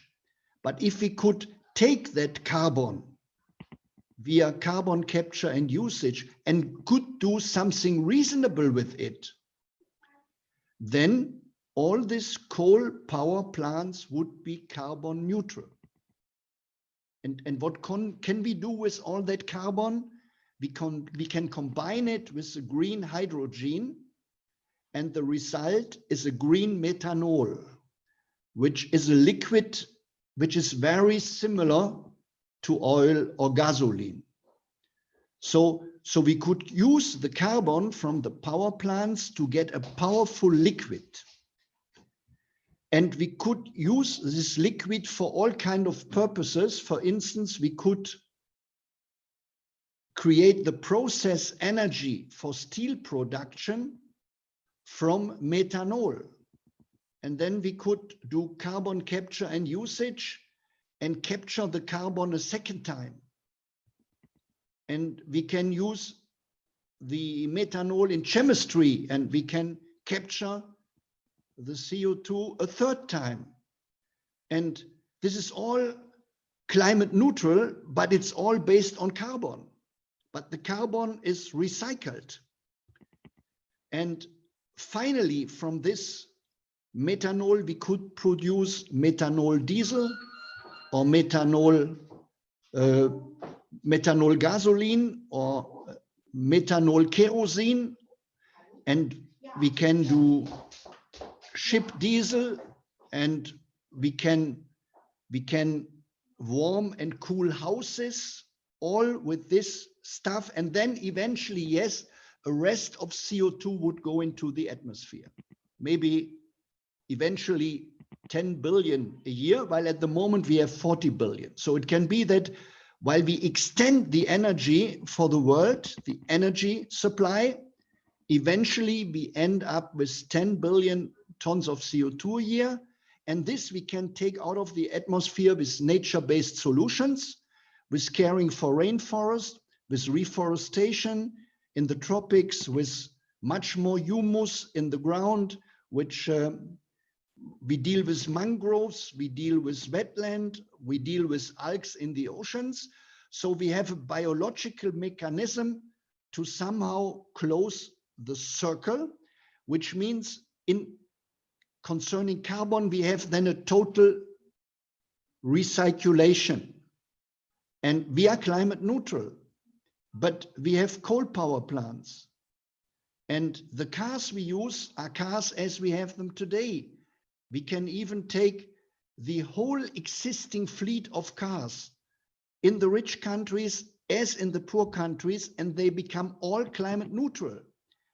And the infrastructure we use is the infrastructure we used up to now. We need no new infrastructure because we don't have the money to pay for all these infrastructures. And people in poor countries never can afford electrical cars and their batteries. And we have no way to get that car climate neutral. And at the moment, we have no way to get the electricity climate neutral. So our electric cars generate more CO2 than a classical car, but on the level of words, we pretend it would be climate neutral. So what I want to say is that, as so often in history, humankind probably only has a chance to solve its problem via reasonable new technologies. And we in Europe indeed have a chance to use and develop reasonable technologies. But the Green New Deal is much too much fixed on doing it in Europe. Reasonably, at least we have to partner with Africa. And the partnership with Africa offers opportunities for us and for Africa, which we never would have alone.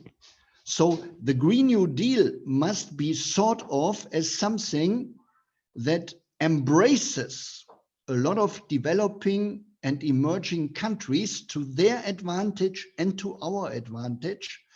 And Europe can do a lot with its technology, but the others can do a lot with their deserts, with the lot of sun they have, the wind they have, but also with the degraded soils in the tropics. Because all this rainforest was killed, we now have a chance to replant it. And by replanting it, we can suck CO2 out of the atmosphere. I'm very happy that the German Ministry of Development is very much focused on this side of the topic. They brought this element into the German hydrogen strategy and will bring it into the European hydrogen strategy. Yes, it's wonderful we have this hydrogen strategy, and Germany will also cooperate with Greece. Yes, Nico, I understand that you're involved in this, and wonderful, and I very much hope this will give a lot of meetings in Thessaloniki, because this is a very reasonable way to go, but only in the partnership with, for instance, Africa. And I think what will play a big role is also the Arabian Desert, because there is the guys with the money to do the investments. And this is a point I want to close with. If you want to go this way, economically, the main issue is to build the power plants to produce the green electricity. In the cost for the methanol, for the green methanol, this is more or less half of the cost.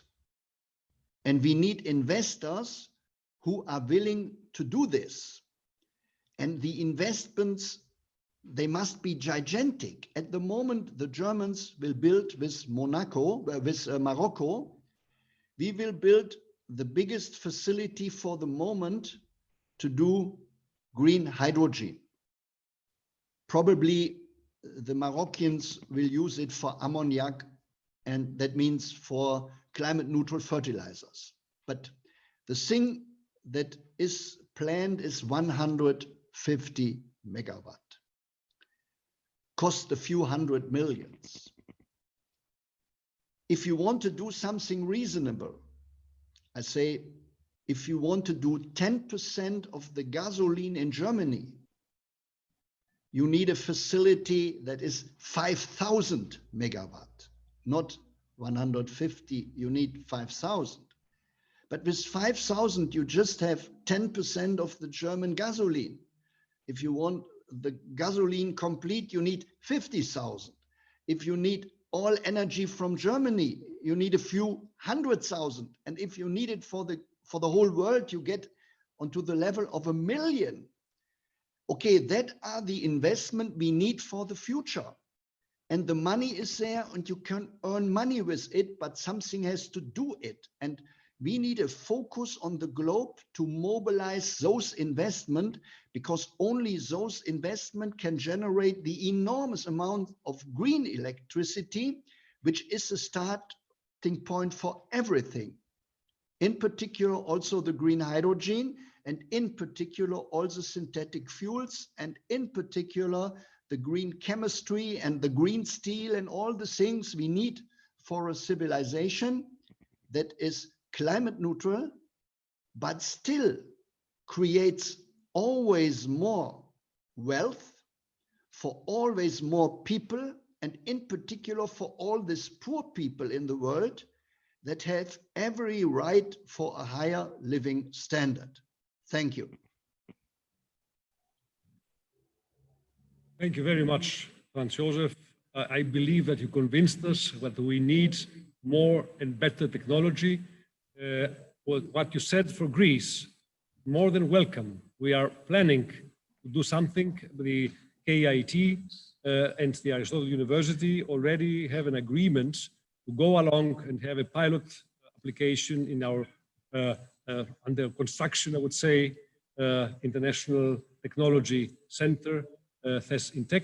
But this is something that really you should come sometime in the future. I believe that the German-Greek Assembly can manage to bring you here for better discussions on the real application for Greece, but Greece is only an example. As you said, you need desert areas elsewhere. I don't want to monopolize the discussion. Nico, do we want to open our discussion, and should we invite maybe Jeff Sachs to say something on what Franz Josef Rademacher just suggested, maybe in order to initiate a discussion?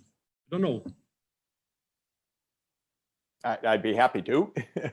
Thank you very much, and thanks to Professor Rademacher for very interesting remarks. I think there's no doubt that the technology pathway is based overwhelmingly on renewable energy being used for two purposes.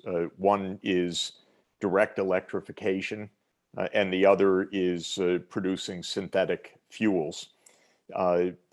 And I think there are many, not only many possible paths, as Professor Rademacher described, but many will actually be used because they have their respective uses, and we won't end up with just one or another area. In my reading of the debate among the engineers about these alternative technologies, I think light-duty vehicles are going to go overwhelmingly to electricity, would be my guess, direct electrification, and that larger vehicles, freight for heavy-duty trucking, aviation, and shipping will probably go more towards a hydrogen cycle or the kind of synthetics that Professor Rademacher was discussing. I don't think that this will happen only by market competition making these the low-cost options, because in the meantime, we would burn far too much fossil fuel to stay safe. But I'm also not as pessimistic that this is inevitable by China or by Europe or by the United States. Every one of these regions is in a political struggle right now between fossil fuel interests and moving to a new economy. The barrier is not the costs, and the barrier is not the financing. Either way, a lot of money's spent on infrastructure in energy. This is clear.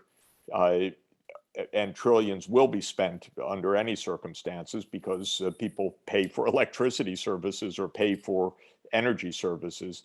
The real fight is a political fight between regions that have fossil fuels and powerful interests around them, and those that have a desire for a safe planet, safe climate, or more land or desert or other areas. You think in Germany about the fight over coal. You know, a lignite region was able to keep its political and its stake present until 2038, but finally it's being phased out, I believe, by the date that the Coal Commission set.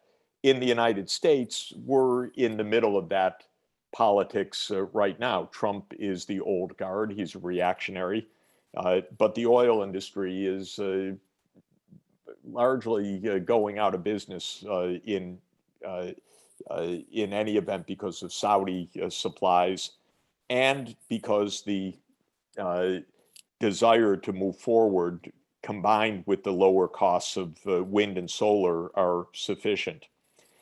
I doubt that we'll keep the coal plants operating with carbon capture and reuse. Most cost analyses do not suggest that coal plants with CCS are competitive with the other pathways, wind, solar, and so on. I agree with Professor Rademacher that a larger area covered in a grid is a better area. This was the old idea of Desertec, which was a very good idea.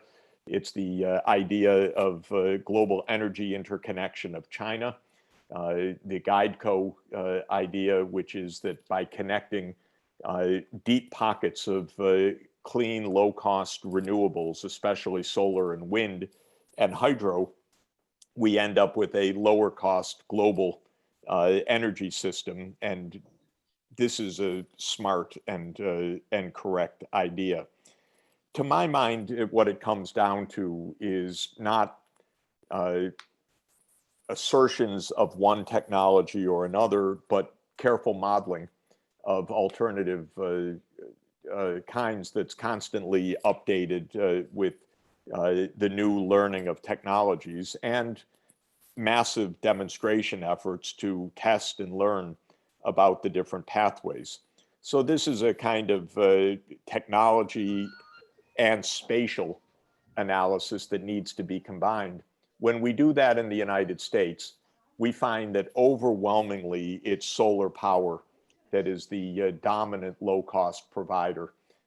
Solar power combined with the direct electrification of vehicles, direct electrification of buildings, partial electrification of industry, and the hydrogen cycle constitute about 90% of the apparent low-cost pathway to decarbonization by 2050. Coal disappears entirely, and we don't have just a little bit of carbon capture and storage in the end, but some carbon recycling by direct air capture combined with green energy has its niche roles. In global modeling, again, solar is overwhelmingly favored in general with long distance transmission. I think that this is the right basic approach. And I think as academics and modelers, we should be doing this technology, spatial, economic, integrated modeling as crucial to determine which of the multiple potential pathways is the right pathway.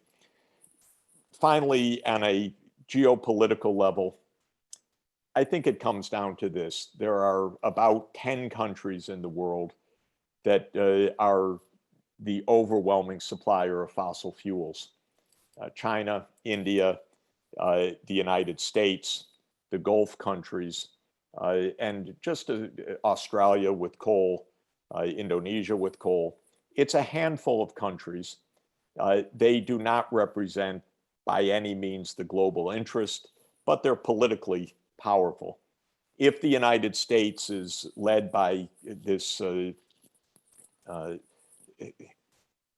incredible imbecility that we have right now, China will counter with similarly irresponsible policies.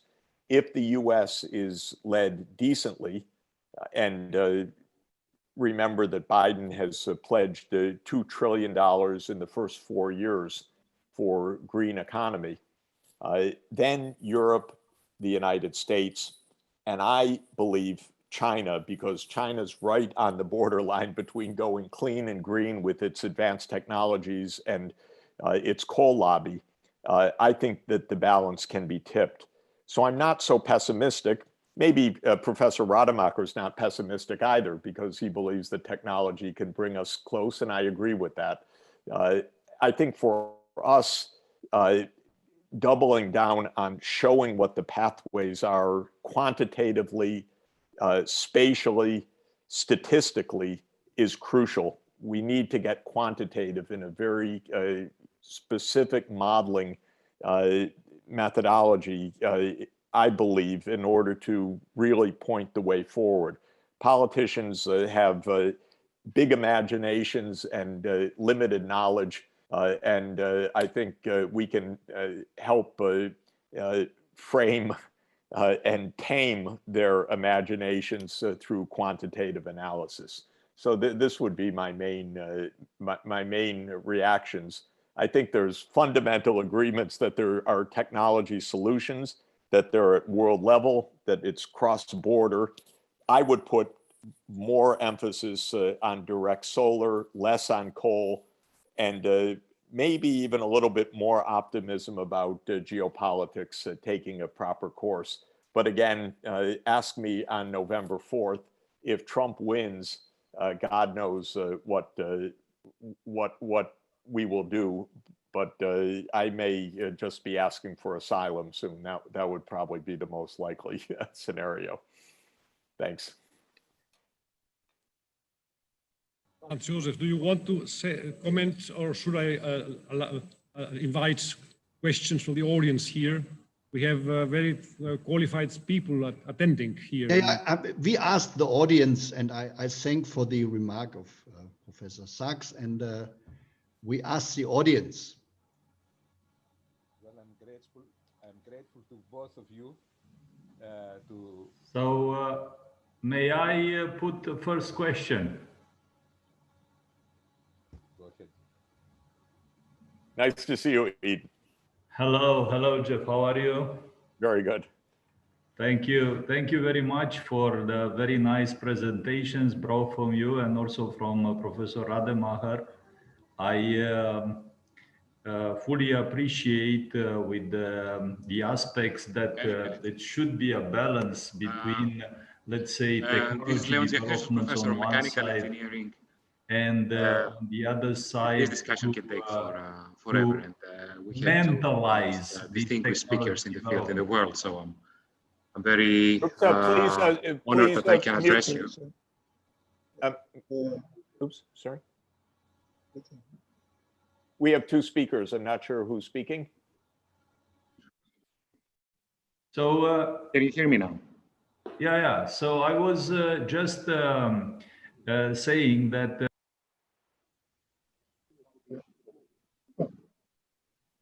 Can you hear me? I was trying to pose a question to the two speakers. Can you just wave if you can hear me or not? You can. Yeah, but Professor Mahmoud was speaking also. So whoever. Okay, all right.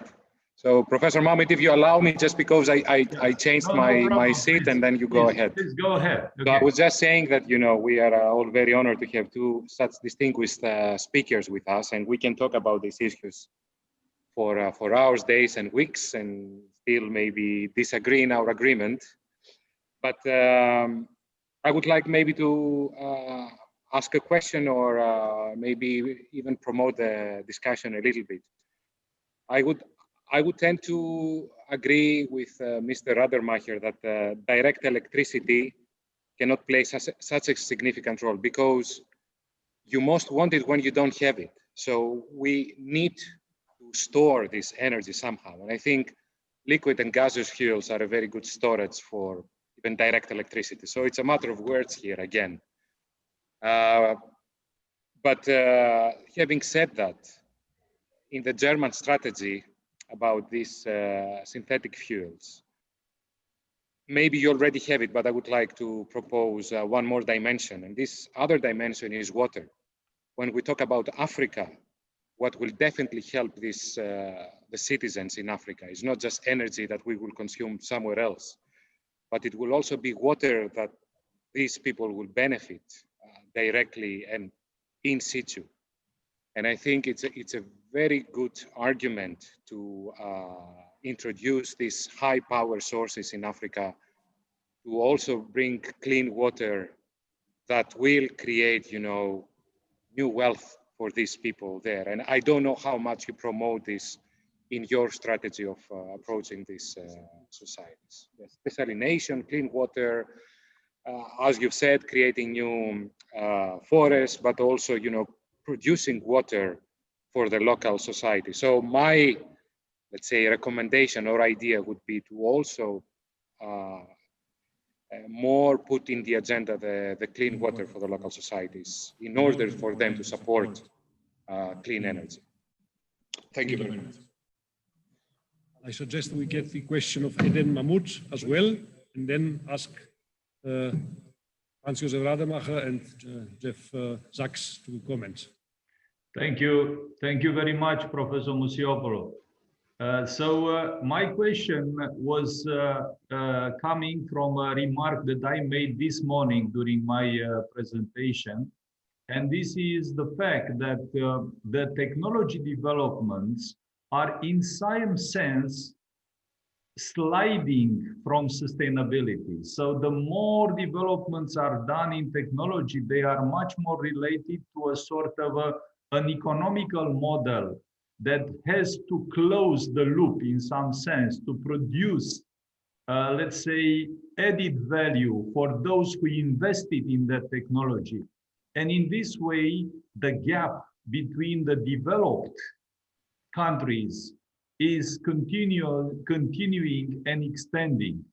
So the question for both of you is, how can we change, shift this way of moving forward and trying to bridge this gap between developed and undeveloped countries for reaching sustainability? Thank you. Who wants to start? Okay, I can say a few words. The first question was, what is with water? Yes, our ministry follows the Marshall Plan with Africa, not for Africa, with Africa. And of course, the full cycle of the sustainability goals of the United Nations play a major role. We see no chance to reach them by 2030, but we see a chance by 2050. And of course, water is the most crucial issue. And of course, all the energy that is produced, for instance, in the deserts, of course, to a large extent have to go to Africa for Africa's development. And desalination of water is a big issue to be able to supply the population with the water they need. And for instance, in the project in Morocco that I described, the 150 megawatt project for green hydrogen, it only works with desalinated water, not to be in a competition with the water supply for the population. The other issue is the gap. It is the issue of development or the sustainability goals, which is of extreme importance, in particular concerning population growth. We think one of the most important issues is to stop population growth by 2050 with 10 billion people. And for that, we need much higher living standard in all the developing and all the emerging countries. And so the gap has to be closed, of course. But once we understand that for solving the energy and climate problems, we need the partnership with these countries and their deserts. And when we understand that for taking CO2 out of the atmosphere, we need the natural-based solutions. So we need the reforestation in the tropics. We need the humus acceleration in the soils. We need the consequent protection of rainforest. Then this is all something that happens in countries, for instance, in Africa. And these countries, of course, have to be paid for doing these services. At the moment, we have the crazy situation that a German tax on CO2 goes into promoting electric cars. No, this money should go to Africa to do the reforestation and to protect the rainforests. This is completely crazy how we spend the money. We spend it on the wrong edge, not solving the problems. No, we have to put the money where the problem is, and the problem is solved. And then the gap closes just by itself, because the money goes where the service is. And for me, it means we operate on one level. It is no longer a philosophy, rich countries are donors, help poor countries. In this scheme, the poorer countries help the rich countries as much as the rich countries help the poorer countries. And so this is a fair deal. We need a fair deal. And in the fair deal, we will close the gap.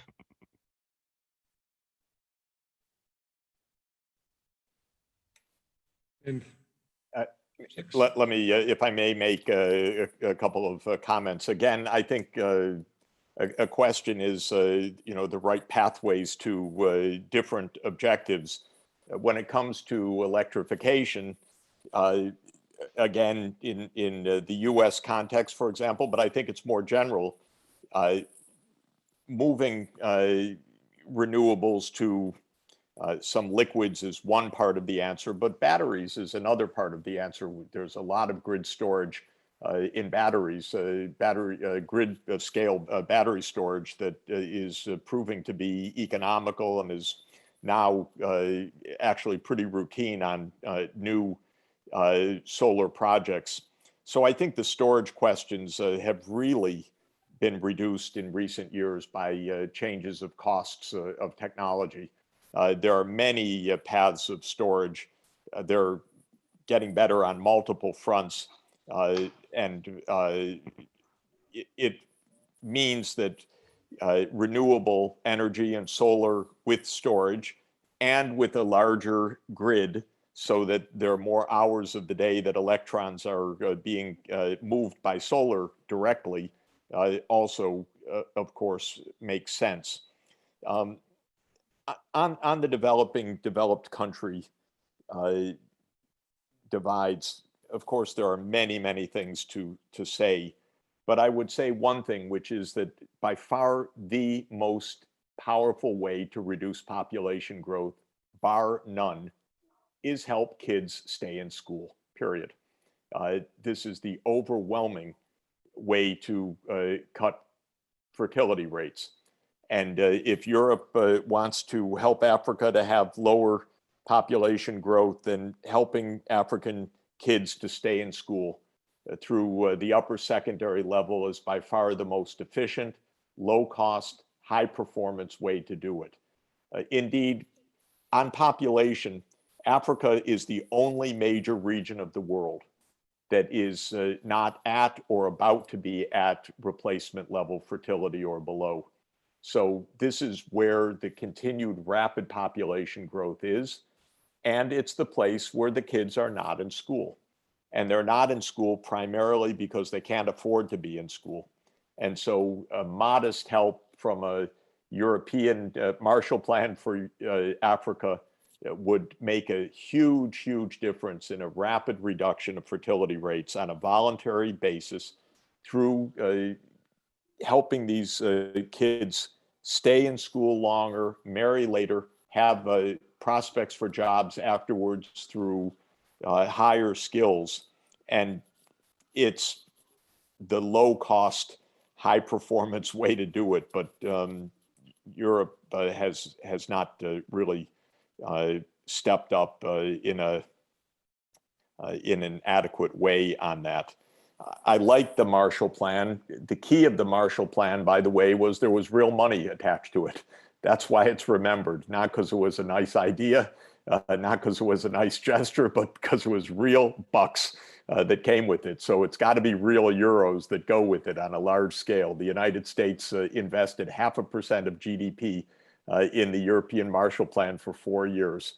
And it was a good investment, and it would be very good for Europe to do the same right now. On bridging the gap more generally of developed and developing countries, Eden, the technologies, the digital technologies are great bridgers, by the way. Fantastic things can be done with digital. Education, telemedicine, smart grids, e-banking, e-governance. It's a huge boost. It's a great leapfrog technology if you have digital coverage. And so the digital coverage is not so expensive, but it is not commercial for underserved, very impoverished areas right now. So if one wanted to think about critical infrastructure, I would say solar panels and digital connectivity would be the most important. Solar, hydro in the African context, also in the Congo Basin, in the Guinea Basin, in the Horn of Africa, combined with solar, because there's the best sunshine in the world available, together with the 5G connectivity, would be a fantastic infrastructure platform. And if you put all three pieces together that I've mentioned, education, electrification, and digital connectivity, I think the economic advancement would be actually quite phenomenal. The ability to do all sorts of things in industry and services would be tremendously boosted. And so this kind of targeted investment strategy should be pursued. The other good point I would mention is interest rates are basically zero in Europe right now. German interest rates are negative. You could borrow for 30 years at essentially zero and finance a lot of high return infrastructure in Africa. And this is what we should be doing with our savings glut right now to an important extent. It's both good returns, socially and financially a viable proposition. But I would put the emphasis on renewable energy, connectivity, and schooling.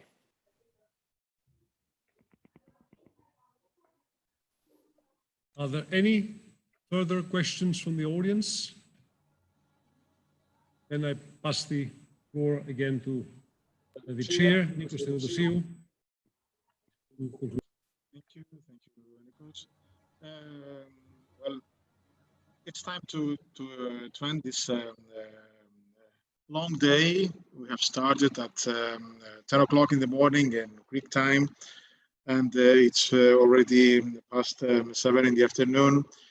It was a very interesting day, a very strange day, because it was something very difficult, very different than what we had in mind and what we originally designed for this event. But I think it was very interesting, and I hope that all those who participated, who attended the summit, either through Zoom or through our channel in YouTube or Facebook, I hope they enjoyed it, because we really had a large number of attendance. So I think they also found this the summit interesting. We will try our best to make the summit next year even better. We hope that we will not have the restrictions, we will not have the virus, we will not have any other problem that might arise. You never know. And we will be able to have next year's event as we imagined it, with the participation of many more people, with the participation of our students who wanted to participate today in this event, but unfortunately they didn't have the opportunity. So we will end our meeting today here with many thanks to the moderators, the panelists, our two amazing keynote speakers, the audience, all those who participated, and special thanks to our technical team who managed to solve some seemingly unsolved problems this morning, and we were able to have this meeting without any further problems.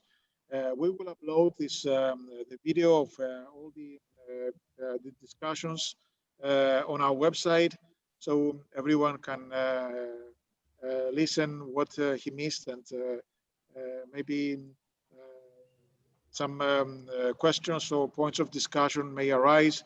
We welcome any remarks or any questions, and we will try to forward them to the right people so that there will be answers.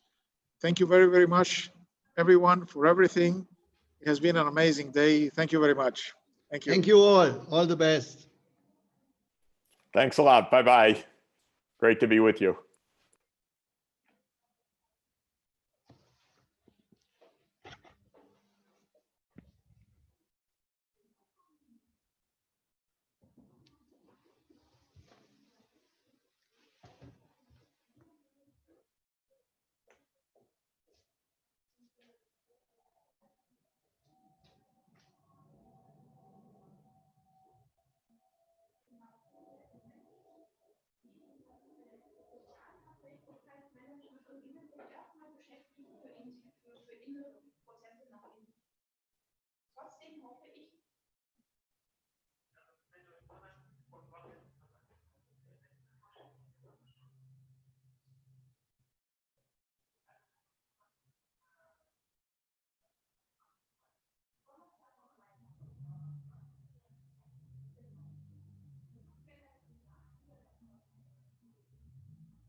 Moment, Wagen 11, Platz 64, ja. Und dann von Frankfurt nach Fulda habe ich Wagen 28, Platz 62. Ist das auch ein ICE? Das ist beides ICEs, ja. Okay, also Wagen 11, Platz 64 und Wagen 28, Platz 2.